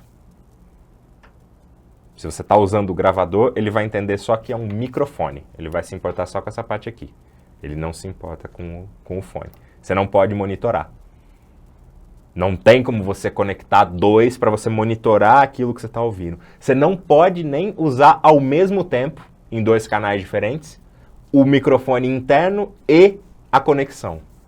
Ele automaticamente substitui. Se você não tem nada conectado, é o microfone interno do celular. Se tem alguma coisa conectado, ele não usa o microfone interno e usa o que está conectado. E você não pode escolher se você quer usar os 2 ou qual você vai escolher, mesmo tendo algo conectado ali. Você não pode monitorar, você não pode escolher formato de gravação. Você não pode escolher taxa de amostragem. Você não pode controlar o ganho do microfone. Estou falando nos padrões, tá? Eu já vou entrar em aplicativos, e extras e etc. Você não controla ganho de microfone. É um equipamento amador. Para gravação de som, o celular, os aplicativos nativos e etc. de celular, são equipamentos amadores. É evidente, assim, para mim. Legal que você pode gravar e etc. Pior seria se não pudesse nem fazer isso, claro. Mas é isso que dá para você fazer. Tem aplicativos diferentes, aplicativos que você baixa, às vezes até compra, que te permite fazer outras coisas? Sim, claro, claro. Mas eu ainda acho que eles também têm muita limitação. A limitação do monitoramento eu acho que é padrão, acho que não existe, até onde eu sei, não existe nenhum aplicativo que te permite monitorar o que está sendo gravado tudo só pelo celular. Só pelo celular, sem usar nada externo. Claro, você conecta um microfone e um fone no celular, mas você não consegue monitorar o que está sendo gravado. Até onde eu sei, não tem nenhum aplicativo assim. Posso estar desatualizado, porque, enfim, o meu trabalho já é um trabalho profissional, então eu não uso os equipamentos amadores. Tem a ver com a minha realidade, tem a ver com a minha função. Não pode usar celular para gravar, não estou falando isso, longe disso. Mais importante, inclusive, fazer do que não fazer. E se me chamassem para gravar um negócio e não estou com um gravador ali, eu tenho que gravar, é melhor eu gravar com o celular do que eu não gravar nada. Certo? Mas a gente tem que ter em mente, dentro dessa minha classificação, o gravador do celular é um gravador amador. No exemplo aqui da foto, embaixo à esquerda, a gente tem um equipamento famoso dentre os técnicos de som e os realizadores cinematográficos como um todo, videomakers e etc., que é este gravador da marca Zoom, modelo H6. Aqui você já tem diferenças em relação ao celular. Aqui você já pode monitorar enquanto grava. Aqui você pode conectar até 4 microfones. Até 6, na verdade, se você comprar um adaptador. Até 5, na verdade. De fábrica, se você comprar esse gravador, ele vem com um negocinho já natural que você pode conectar 5 canais diferentes. Você pode conectar 5 microfones diferentes nele, em 5 canais diferentes. E aí tem um adaptador extra que você pode comprar que ainda acrescenta mais um. Mas enfim, básico ali, de 4 a 5 canais diferentes que você pode conectar. Controle de ganho fácil nessas rodinhas aqui que em inglês se chamam knobs, né, ou dimmers ou qualquer coisa assim, mas que é onde você controla o ganho de forma mais fácil. Parar a gravação, iniciar a gravação, mutar, aplicar efeitos de compressão, de limiter, de corte de grave, phantom power, você pode ligar para canais separados e específicos. Eu quero ligar só no 1 e no 3. Você vai lá, escolhe a voltagem, formatos de gravação, e a gente vai falar sobre isso, eu não me lembro se é na aula de hoje, é na aula de hoje. Ou se ia ser amanhã, mas é na aula de hoje, a gente vai falar sobre formatos de gravação. Você pode escolher diferentes formatos, claro, dentro de uma opção, de uma lista de opções limitada, que ele te dá, obviamente, mas você já pode escolher, etc. Comparado a um celular, é um gravador muito melhor, mas para mim é um gravador semi-profissional. Por quê? No primeiro parâmetro, ele é muito bom. O que você pode fazer? Ele é ótimo nesse sentido. Tem coisas melhores? Tem, óbvio, mas ele é mais do que suficiente. Eu tenho esse gravador, usei ele por 10 anos, tenho até hoje, mas ele começou a apresentar uns defeitos, etc. Mas ele me atendia mais do que suficiente, em diversos termos, antes de eu precisar trocá-lo. Porque chegou um momento em que ele começou a apresentar alguns defeitos e porque chegou um momento que eu precisava ter algumas coisas extras que ele não fornecia. E eu já vou falar aqui, dar os exemplos para vocês. Mas no primeiro parâmetro, o que você pode fazer? Perfeito. Agora, como você pode fazer o que ele te permite fazer, que ele peca em algumas coisas. O controle de ganho é show. Você roda ali a rodinha só, muito mais fácil do que o modelo anterior a ele, também muito famoso, que era também da marca Zoom, H4 ou H4N, né, quando foi lançado. Para você controlar volume de ganho era em 2 botõezinhos de mais ou menos, você tinha que selecionar o canal antes de apertar, então não era algo rápido, não era algo fácil. Aqui no meio, você vai ver que um som vai estourar ou ele começa a estourar, você já consegue abaixar ali na hora e está resolvido. Já todos os outros componentes, vamos chamar assim, que ele te permite mexer e alterar e controlar, você precisa entrar num menu, navegar pelas páginas do menu, selecionar o componente que você quer, como, por exemplo, aplicação de compressão. Você seleciona o que você quer, aí sim você aplica e sai do menu para poder ouvir o que está acontecendo. Não é um botão, não é um outro knob, uma outra rodinha que você gira e controla na hora e pronto. Você tem que entrar no menu, fazer todo o negócio. Ligar o Phantom Power, não é um botão, uma chave que você bota on e off. Você tem que entrar no menu, navegar pelas páginas, achar o Phantom Power, ligar de vão. E talvez o que seja o principal, assim, para mim, o principal, de que aí é o que sacramenta esse gravador na categoria dos semiprofissionais. E eu diria que nessa zona cinzenta ele está do meio para baixo. Está bem próximo ao meio, mas está para baixo. É o que a gente chama de pré-amplificação. Olhem aqui na imagem, vocês vão ver que as rodinhas elas vão de 0 a 10, que seria o nível do ganho. E mais próximo do 10 ganho mais alto, mais próximo do 0 ganho mais baixo, ou até mudo, se você deixar no 0 absoluto. Ele tem até uma taxa de ruído interna baixa, assim, ele começa a ter ruído de equipamento por volta do 8, quando você está passando do nível 8 do ganho. Então é um negócio bem elevado, assim, em termos de qualidade e tal. Mas essa pré-amplificação dele funciona mais ou menos como uma escada. E uma escada relativamente íngreme. O que eu quero dizer? Se é uma rodinha, enfim, se você quer controlar o nível do seu ganho, você espera uma curva, ou pelo menos uma rampa. É mais fácil subir uma rampa ou uma escada? Uma rampa, obviamente, mas o que você quer? Você quer uma progressão linear daquilo, e não através de intervalos. O que eu quero dizer?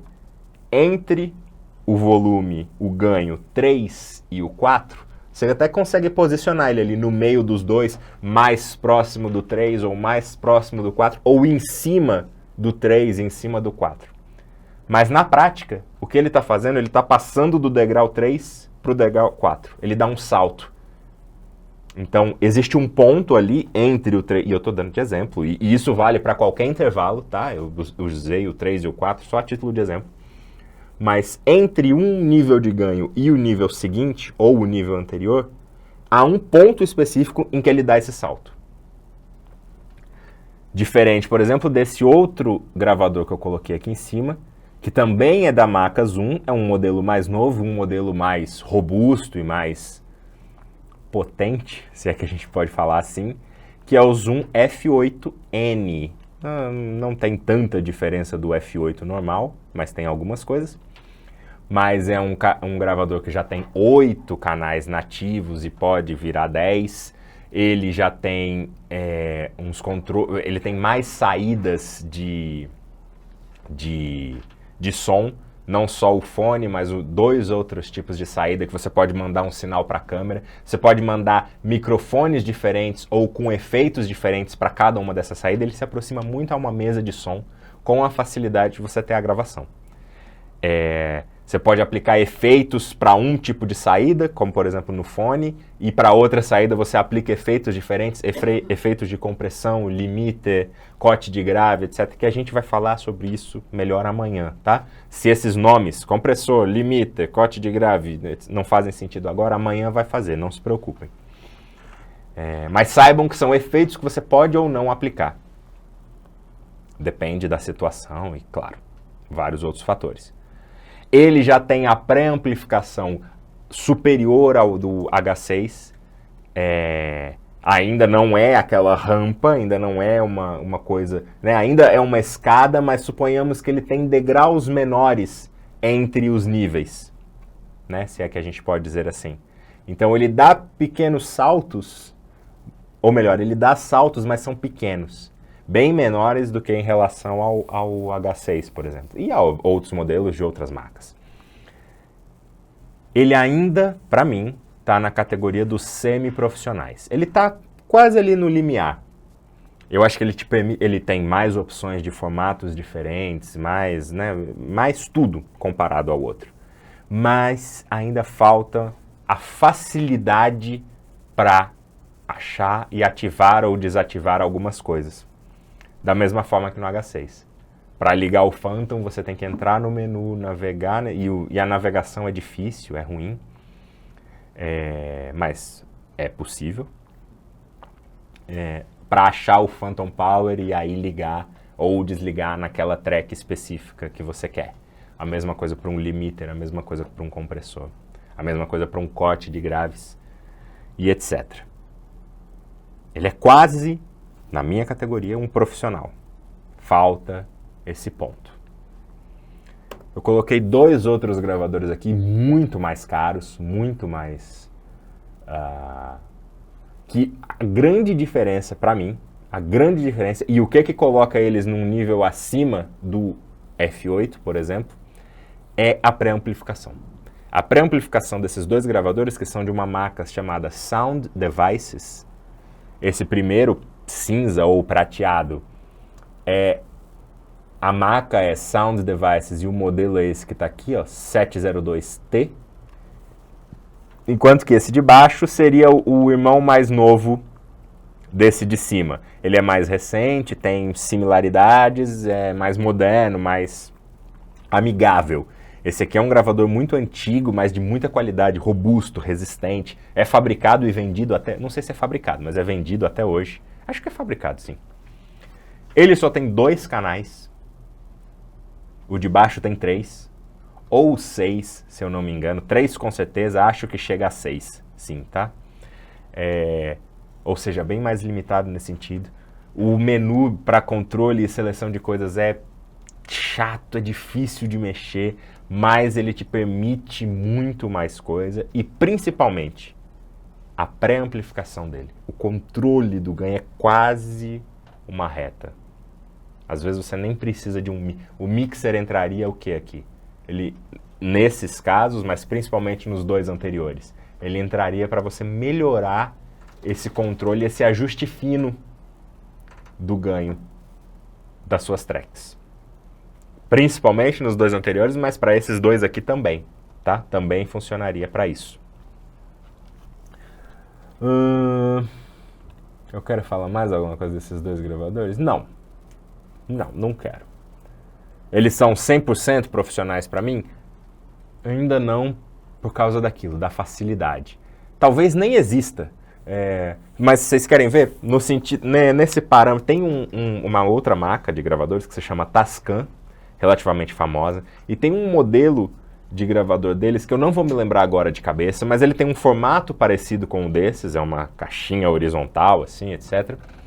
Eu não vou me lembrar agora o modelo de cabeça, ele tem suas respectivas limitações, mas reparem que nesses 2 e no F8 também, aqui, essa parte de cima não tem nada, tá vendo? É só uma chapa, porque é para você usar aquilo no colo aqui, ele se encaixa, né? Você pode botar outras coisas na frente, enfim. Você controla ele por cima e pelos lados. Por cima, ou melhor dizendo, pela frente, onde está o visor e etc., e pelas laterais, e não pela parte de cima, né? Pela face de cima. Esse Tascam específico, que não me vem à memória agora o modelo, essa parte de cima dele é cheia de chaves, que você só liga e desliga, liga e desliga. E ali você tem Phantom Power para tracks específicas, você tem corte de grave, infelizmente é uma faixa só, não sei, mas suponhamos, 100 Hz. De 100 Hz para baixo ele corta, ele não pega o que entra. Eu já falei Phantom Power, corte de grave, você tem, acho que tem limiter e é uma chave. Pô, eu quero ligar o limiter dessa track. Pá, você vira uma chave. Você não precisa entrar no menu. Esse gravador da Tascam, nesse parâmetro, está acima de todos esses. Ele também não entra no profissional, porque, claro, a qualidade do som, a pré-amplificação é inferior a desses. O que ele te permite fazer entrando no menu, como eu falei, ele tem o corte de grave numa chave, show, mas é definido a frequência, você não consegue ajustar. Em todos esses daqui você diz onde eu quero abaixo de 50 Hz, abaixo de 100 Hz, abaixo de 150 Hz. E, na verdade, mais opções, tá, entre esses intervalos. Nesse do Tascam, especificamente, eu acredito que não. É uma faixa só, você diz se você quer ou não quer, só. Mas é uma chave. Entendeu o que eu tô falando? É um parâmetro subjetivo, tá? Mas eu coloquei essa forma e é assim que eu avalio um equipamento, quando eu vou usar, quando eu vou comprar ou qualquer coisa assim. Tá, o que ele me permite fazer e como ele me permite fazer. Horário, temos ainda 40 minutos, 37 minutos. Vamos continuar. Estamos acabando, faltam 2 slides só. Formatos de gravação, lembra? É uma das coisas, um dos componentes do parâmetro o que é o formato da gravação. E que alguém ontem ou anteontem, não me lembro, perguntou ou citou alguma coisa sobre formatos de gravação. E aqui a gente entra tanto no formato do arquivo, vamos dizer assim, que aí tem o famoso MP3 e outros não tão famosos, mas o AAC, o WMA e etc., que são os formatos que a gente chama de formatos com pedas. Eu já vou explicar para vocês como funciona. E a gente tem os formatos com aspas, sem pedas. Wave, o mais famoso de todos, e outros menos. FLAC ou AIFF e vários outros. Por que tem essas aspas? Só o fato de ser digital... acabei de lembrar o que foi falado. Só o fato de ser digital, ele já tem uma perda em relação ao analógico. O analógico não tem perdas. Não, não é isso. É que quando eu falo, se você estivesse aqui na minha frente, e não o meu áudio entrando num microfone e saindo pelo seu fone aí, ou pela sua caixa de som, o que quer que seja. Aqui na minha frente, seria tudo analógico. Analógico não, seria biológico. Eu ia falar, através do ar, o som ia chegar nos seus ouvidos, direto. Sem passar por nada digital, sem passar por nada nem analógico. O mais humano, o mais biológico possível. O analógico se aproxima disso. Ele tenta trazer isso. Por quê? No final das contas, digital, a gente está falando sobre código binário, a gente está falando sobre 0 e 1. Ou é ou não é. Não tem talvez. Não tem 0,5. Não tem 0,75. Não tem 0,98. É 0 ou 1. Não tem opção disso. Mas os digitais... Daqui a pouco eu falo um pouco mais sobre isso. Mas os digitais sem perdas, e aí o formato WAV, WAV, é o mais famoso e o mais usado e o mais comum, e se o gravador não fornece a opção de gravar em WAV, é um problema. Se ele só fornece MP3, ou enfim, se ele fornecer pelo menos em FLAC ou alguma coisa assim, beleza, mas ele tem que te dar a opção de gravar em WAV. É onde você tem menos perda. Claro, vai depender da sua taxa de amostragem, vai depender de alguns outros fatores, etc. Mas se você comparar um áudio em WAV com um áudio em MP3, o WAV tem mais informação, tem mais coisa ali dentro, por isso ele é maior, por isso é mais pesado do que o MP3. O MP3, inclusive, ele funciona assim. Ele se baseia por amplitude, ele se baseia por volume.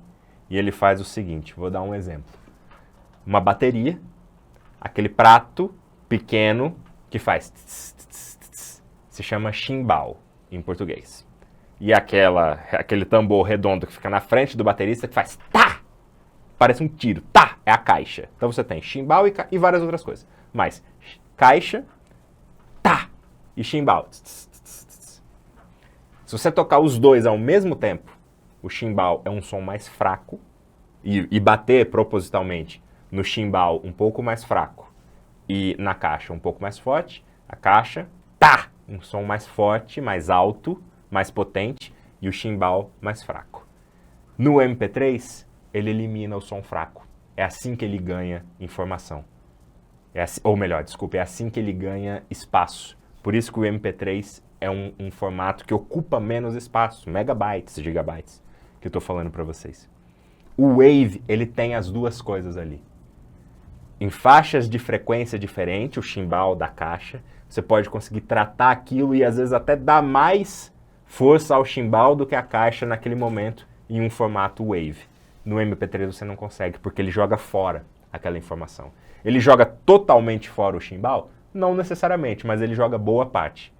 Por quê? Porque o som da caixa é mais dominante naquele momento. Dei um exemplo bem esdrúxulo, bem grosseiro, só para mostrar a diferença para vocês de com perdas e sem perdas. E quando a gente fala sobre formatos de gravação, a gente também tem que falar sobre a taxa de amostragem, normalmente chamada de sample rate. Sample, amostra, rate, taxa. E também, eu não vou saber uma tradução para português disso, mas que a gente chama de bit depth. Depth é profundidade e bit é a unidade bit, né? Quando a gente fala unidade digital bit.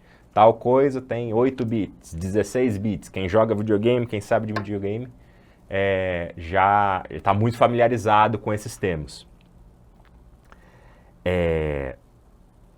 Basicamente, os dois têm a ver com, eu vou tentar resumir de forma bem grosseira para vocês, e eu acho que essa imagem aqui de cima, né, nós temos 3 imagens, eu acho que uma que nos mostra melhor, isso, as 3 são bem parecidas e estão mostrando mais ou menos a mesma coisa, mas o que eu acho que é que mostra melhor pra gente o que eu quero dizer é essa de cima aqui, ó, em que você tem escrito original, amostra a 16 bits e amostra a 8 bits. Basicamente, são quantas retas você usa para fazer uma curva. Bem grosseiro, tá? Bem resumido, só para tentar deixar claro. Imagina que eu te falo, faça um círculo, mas você só pode usar 3 retas. O que você vai fazer? Um triângulo, você não vai fazer um círculo. Beleza. Vamos para a lista, tá, pessoal? A lista está disponível ou estará disponível. Já tá aí, ó. Eu falei e apareceu.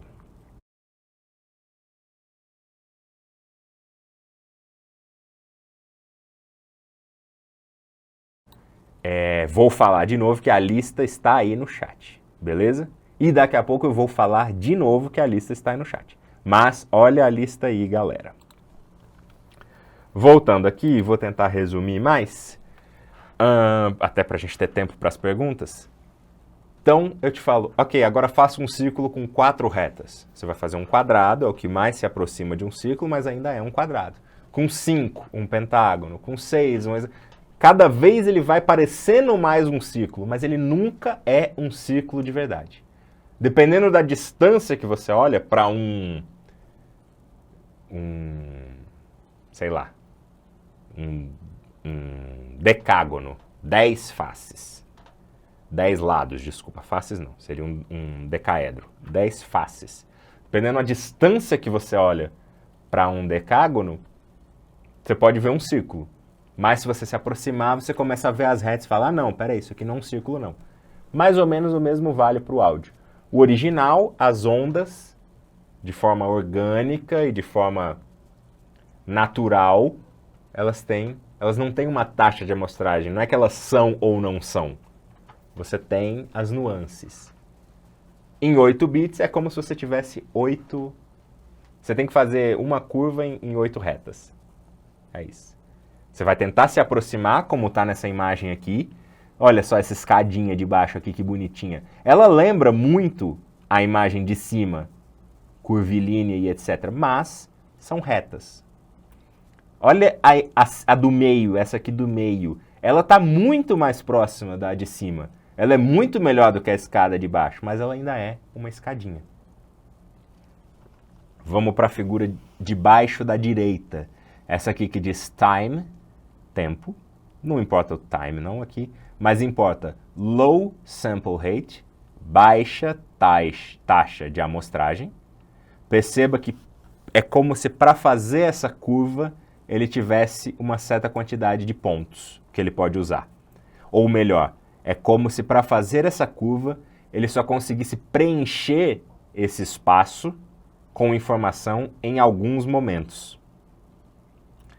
High sample rate, alta taxa de amostragem. Para preencher esse espaço, ele tem mais pontos de referência.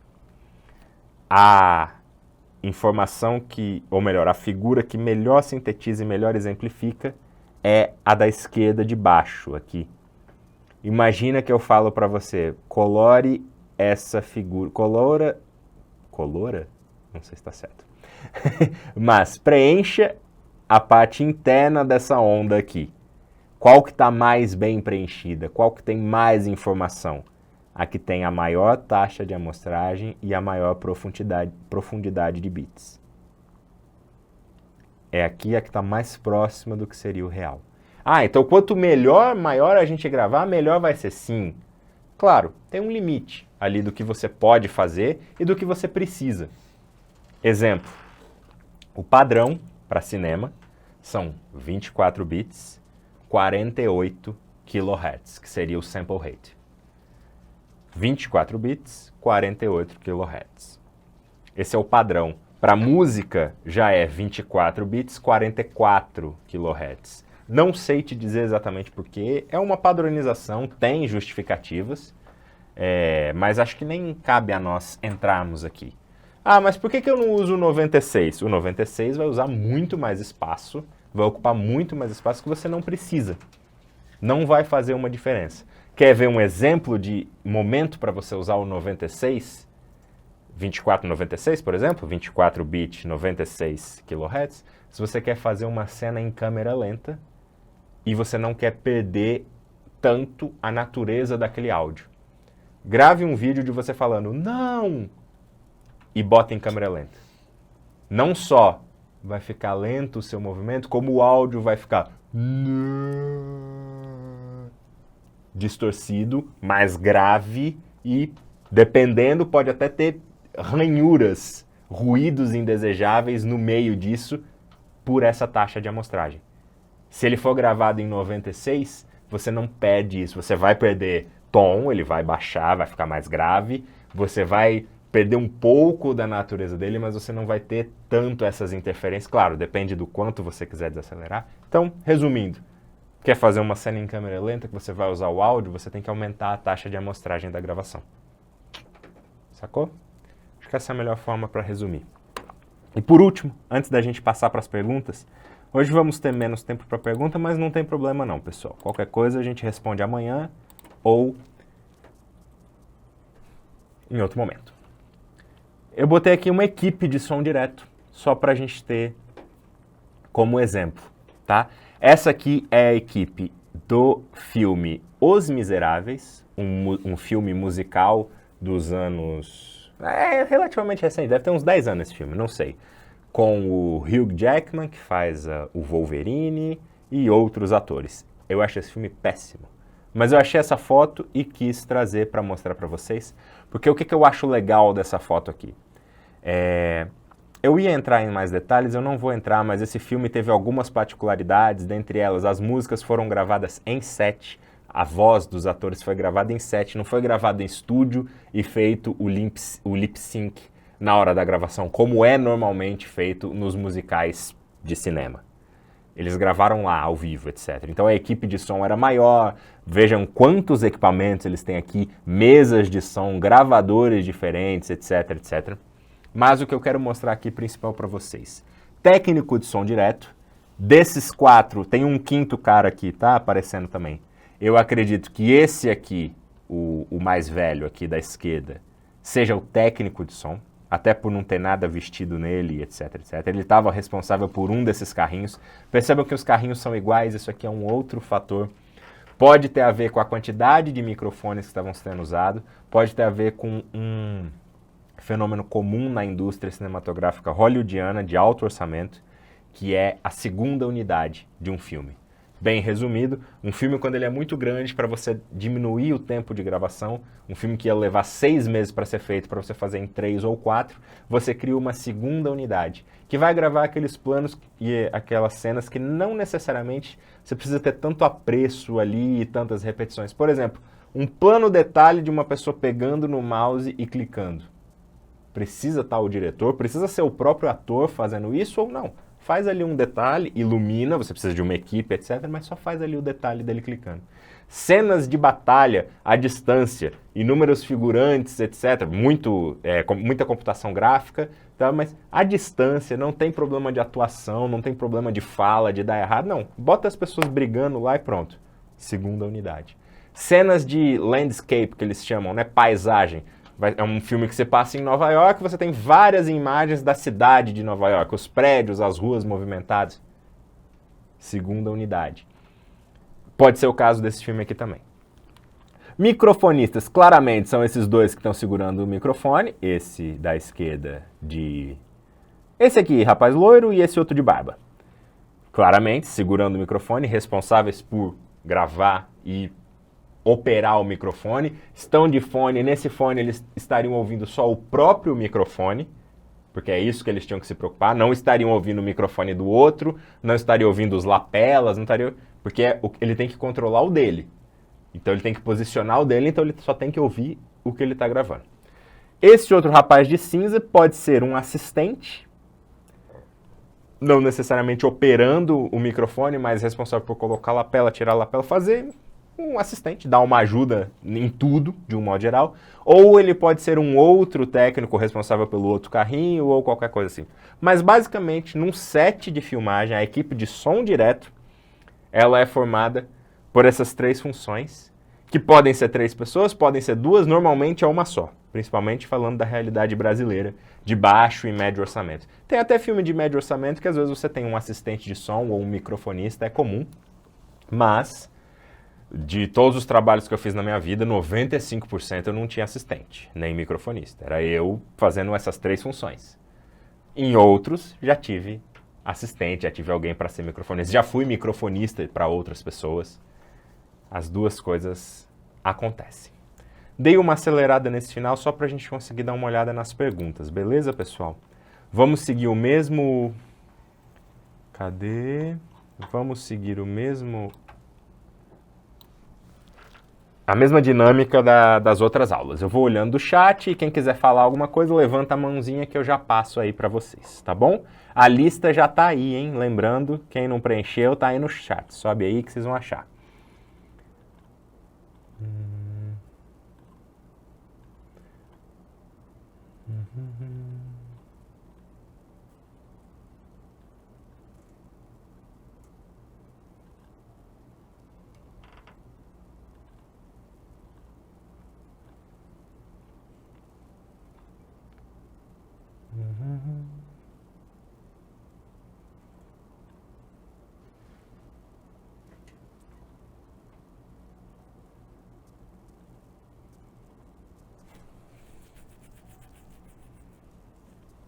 Tô procurando uma pergunta aqui, pessoal.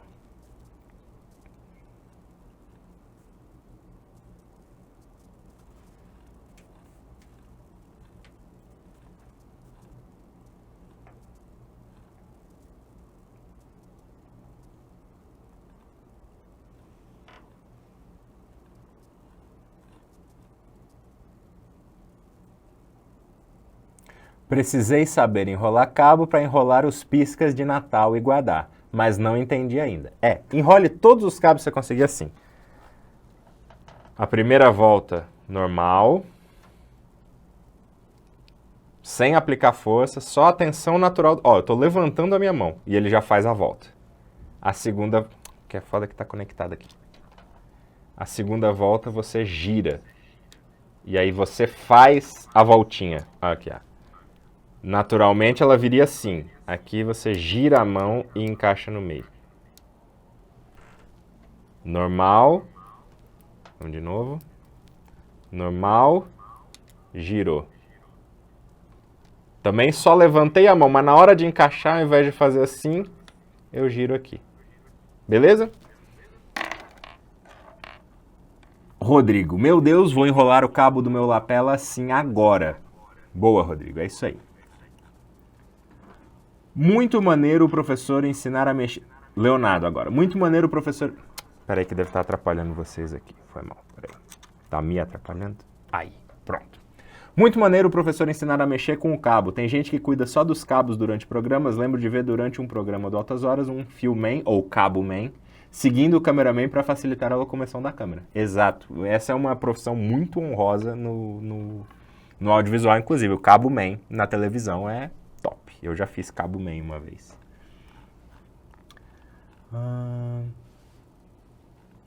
Professor, aquele meu lapela com fio tem 6 metros de cabo, ele veio com uma bolsinha bem apertada para guardar. Tem algum jeito melhor de guardar, ou se eu enrolar desse jeito que você mostrou e colocar com cuidado nela, tá ok? Você pode arrumar uma outra bolsinha, quem sabe?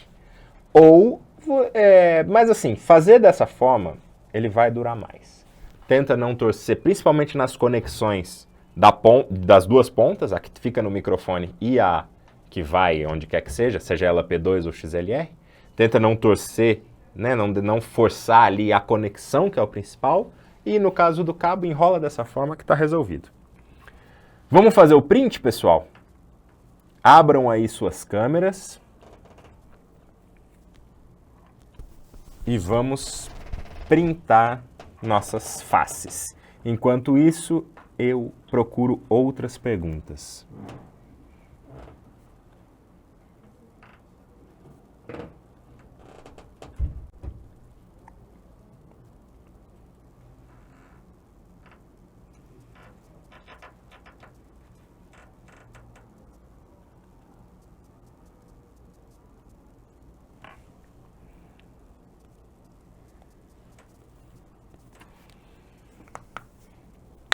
Enquanto isso eu me hidrato, já achei alguns comentários aqui que eu quero falar.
Ainda não, Diego? Foi. Foi? Foi. Valeu, galera. Então, aqui. Rubi Oliveira. Só eu trabalho com locução e não aconselho comprar caixa de som para trabalhar com divulgação. Caixa de som da JBL, nem o microfone deles. Tá aqui então a experiência da Rubi com caixa de som e microfone da JBL. Não é só você que trabalha com locução, se foi o que eu entendi. Pode ter sido um erro aqui de digitação, não tem problema. Não conheço os microfones da JBL, caixa de som conheço, tenho algumas, é ótimo para ouvir música, que é o que você fala aqui na sequência. Só serve para ouvir música. É verdade, é ótimo para isso. Aí Laete comenta, tem JBL de monitoramento, eu tenho um e ele responde bem. Não sei se é um fone ou se é uma caixa, mas independente, legal. Não conheço, é possível que seja bom, eles fazem bons fones.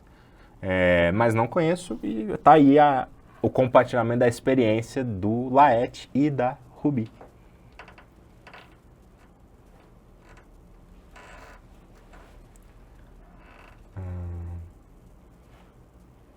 Uma pena que o lapela não serviu para... Jussara falou isso. Uma pena que o lapela não serviu para mim por conta do barulho. Os áudios não saíram bons. Tem a ver com posicionamento, tem a ver com o ganho, tem a ver com a qualidade do microfone, as três coisas. Testa bastante, faz outras experiências, se possível, Jussara, e veja se o problema está aí, ou melhor, onde que está o problema. Eu acredito que só pode estar numa dessas três. Obviamente, os ruídos do lugar também que você fez. teste em outras situações e você vai encontrar uma situação ou um leque de situações em que o lapela vai te atender perfeitamente, um outro leque em que ele não vai atender tão bem assim e uma outra gama de cenários e etc. Em que ele não serve, em que, como aconteceu aqui, não saíram bons. E o controle de ganho, o posicionamento, etc., aumenta ou diminui cada um desses leques, dependendo do que você fizer, claro.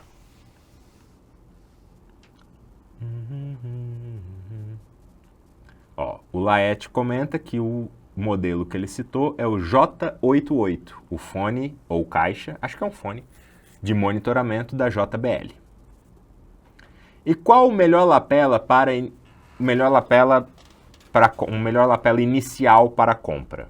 Karen Mamelo pergunta. Depende, cara. Não sei te informar. De novo, é aquilo. Melhor para quê? O que você precisa? Qual que é a sua necessidade? Quais são, né, com fio ou sem fio?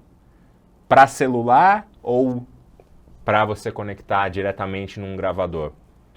Depende de muitos fatores. O que você quer gravar principalmente? Quer que ele sirva para tudo? Quer que ele sirva para a maior parte das coisas? Quanto você está disposto a desembolsar? Varia. Eu recomendo para você a mesma coisa que eu recomendei para quem perguntou ontem. Qual que é o melhor não sei o que, custo-benefício? Escreve essa mesma pergunta que você fez no Google ou no YouTube. Você vai ter uma lista. Cuidado com as listas, muitas vezes pode ter um patrocínio ali que, né, o cara está divulgando, não necessariamente porque é bom, mas porque ele está sendo pago. Mas de um modo geral, aquilo que você encontrar mais, com mais frequência, a tendência é que vai se encaixar. E aí aquilo, custo-benefício, ou então mais barato, ou então melhor para situações, vai depender.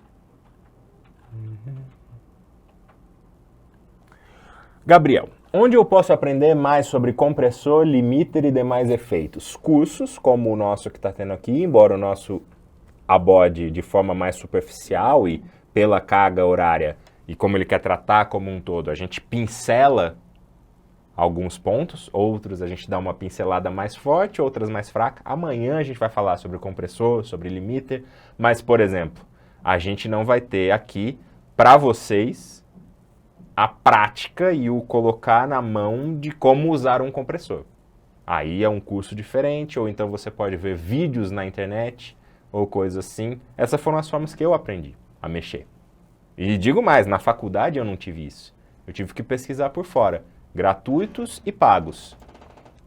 Cursos, vídeos na internet, coisas específicas, conteúdos específicos, melhor dizendo, que tratassem sobre isso especificamente, Gabriel. Mas amanhã a gente vai falar sobre compressor, sobre limiter. Vamos falar, amanhã a aula é só sobre pós-produção.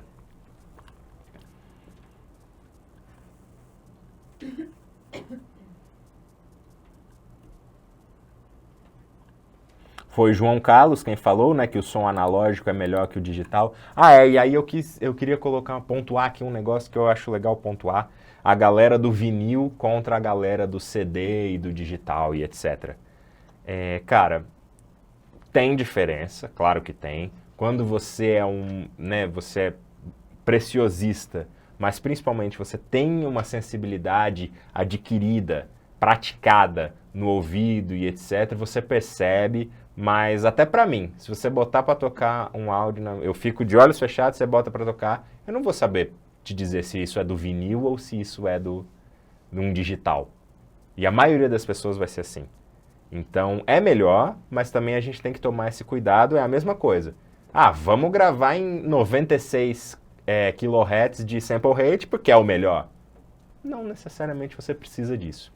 O olho humano não é assim que ele funciona, porque ele não enxerga em pixels, mas dizem que seria o equivalente a uma imagem em 8K. E é falado já há alguns anos que o pessoal está desenvolvendo televisões, telas em 16K e não sei o quê. A gente não vai perceber a diferença. Ainda não tem ou ainda não está comum televisores ou telas de 8K, mas quando a gente chegar mais ou menos nesse patamar, não tem muito para que você avançar. Claro, depende das situações e etc, o tamanho, mas de um modo geral, é isso. Professor, qual a importância do loudness? Não sei, Minajara. Minajara perguntou. Explica melhor, o que é esse loudness? Se você puder mandar aí. Tem alguma melhor frequência quando se grava, por exemplo, entrevista com 2 lapelas? Frequência você está querendo dizer da comunicação entre os transmissores e receptores? Cara, vai depender de onde você está, da região que você está. A título de exemplo, aqui em Brasília, que é onde nós estamos, gravar perto de uma região central aqui, onde tem uma torre de rádio e TV, é bem caótico, praticamente todas as frequências estão ocupadas ou tem algum tipo de interferência, então é bem ruim gravar lá. Precisa procurar manualmente e achar. Se for esse tipo de frequência que você está falando. Se você estiver falando de outro tipo, eu não sei o que você está falando, aí se você puder explicar melhor. Mas é isso, vai depender do que está disponível, o que não está sofrendo interferência na sua região.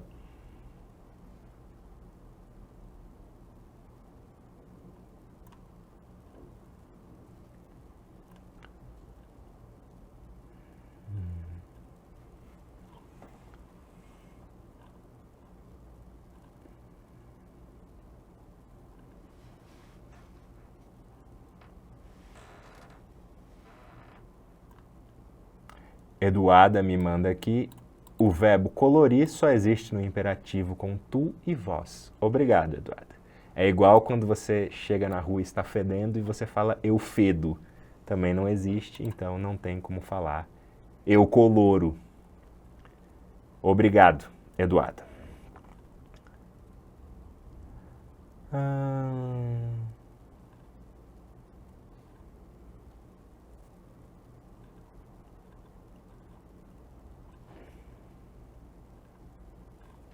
Felipe Augusto falou atenuação de grave. Não sei o que você quer dizer com isso, Felipe. Foi mal, não peguei o momento. Se quiser falar de novo aqui, mas se não... João Carlos confirmou que era esse tipo de frequência mesmo que ele estava falando, né? De comunicação entre os transmissores e receptores do lapela. Ah, ok. Aqui o Felipe complementa. O loudness é a atenuação de grave. Tem normalmente em aparelhos de carro. Então vamos voltar aqui na pergunta que a pessoa fez. Que era... Eu vou achar... Professor, qual a importância do loudness? Importância? Depende. O efeito loudness, tipo no aparelho do som do carro, não sei dizer se ele tem uma importância, ele tem um efeito. Ele causa algo em que ele atenua os graves daquele som. Agora, se você quer chamar de loudness, por exemplo, a atenuação de grave que o lapela tem, naturalmente, que é aquilo que eu expliquei no começo da aula, pela posição que ele fica, o som que vem da caixa torácica, etc, etc, essa é a importância dele, para onde ele fica. Se você quer dizer, por exemplo, para que eu vou usar um corte de grave ou um atenuador de grave na hora que eu estou gravando? Dependendo do que você está gravando, normalmente vozes humanas, abaixo de 80, 90 Hz, 100 Hz, não tem nem harmônicos ali. Se vier algum áudio nesse sentido, ele vai muito mais te atrapalhar, né, nessa faixa de frequência, ele vai muito mais te atrapalhar do que te trazer alguma coisa melhor.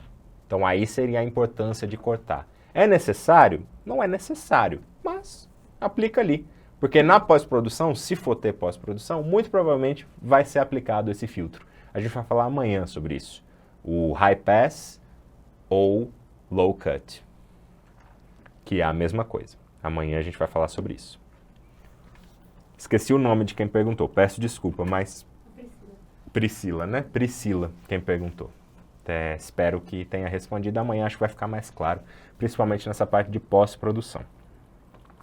Mais alguma pergunta, pessoal? Ainda temos... Maria Clara. Professor, quem é responsável pela escolha da trilha sonora do filme? O técnico de som participa? Normalmente diretor, né? Ou produtor, ou uma combinação disso. Depende, claro, da realidade do filme, da produção e etc. Mas isso é quem escolhe. O técnico de som participa? O técnico de som direto, não. Quem está responsável pelo desenho de som não necessariamente participa da escolha, mas participa, obviamente, da edição, da gravação até da trilha sonora, dependendo, da edição, da mixagem e, né, da finalização de como aquela trilha vai sair. Então, mas assim, quem é responsável por escolhas num filme, sumariamente e de um modo geral, é o diretor do filme. A função dele é isso, a função dele é escolher. Ele aguarda sugestões, dependendo da situação, e no caso da trilha, o técnico de som direto não tem muito a ver com isso. Não de escolha e não de sugestão, mas o diretor é quem é responsável por bater o martelo em tudo, né? Então, a função dele no filme é só essa, inclusive. Em emissoras de TV, são usados esses aparelhos de loudness para o áudio não estourar na transmissão. Obrigada, professor. De nada. Espero que tenha ficado claro, então. Ou seja, é um filtro de atenuação ou corte de grave, famoso low cut. É o que Felipe Augusto falou. Exatamente.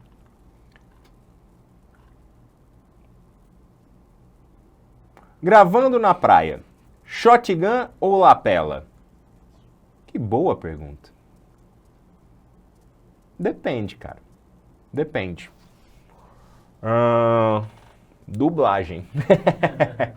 Não, brincadeiras à parte. Se possível, se tiver dinheiro, tempo e o objetivo for a qualidade do diálogo de um filme de ficção, por exemplo, grava o som como guia e na pós-produção você redubla aquilo. Essa é a melhor opção. Agora, depende. O mar está muito revolto, o mar está calmo, mas o vento está forte, a praia está cheia e com um monte de criança gritando, é uma entrevista ou é ficção? Cara, não tem uma resposta exata. Os dois. Se você tem dúvida, grava com os dois. Se você só pode escolher um, eu iria com o direcional.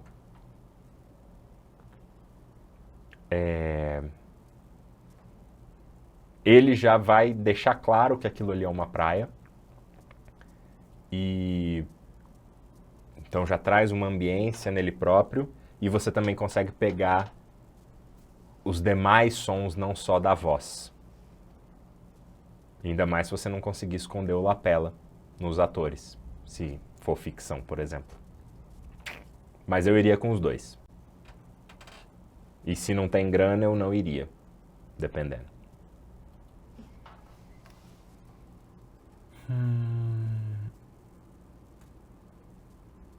Beleza. Mais alguma pergunta, pessoal? Já passamos do horário, né? Agora que eu vi, 16h31. Se tiver alguma dúvida, pode perguntar amanhã, não tem problema.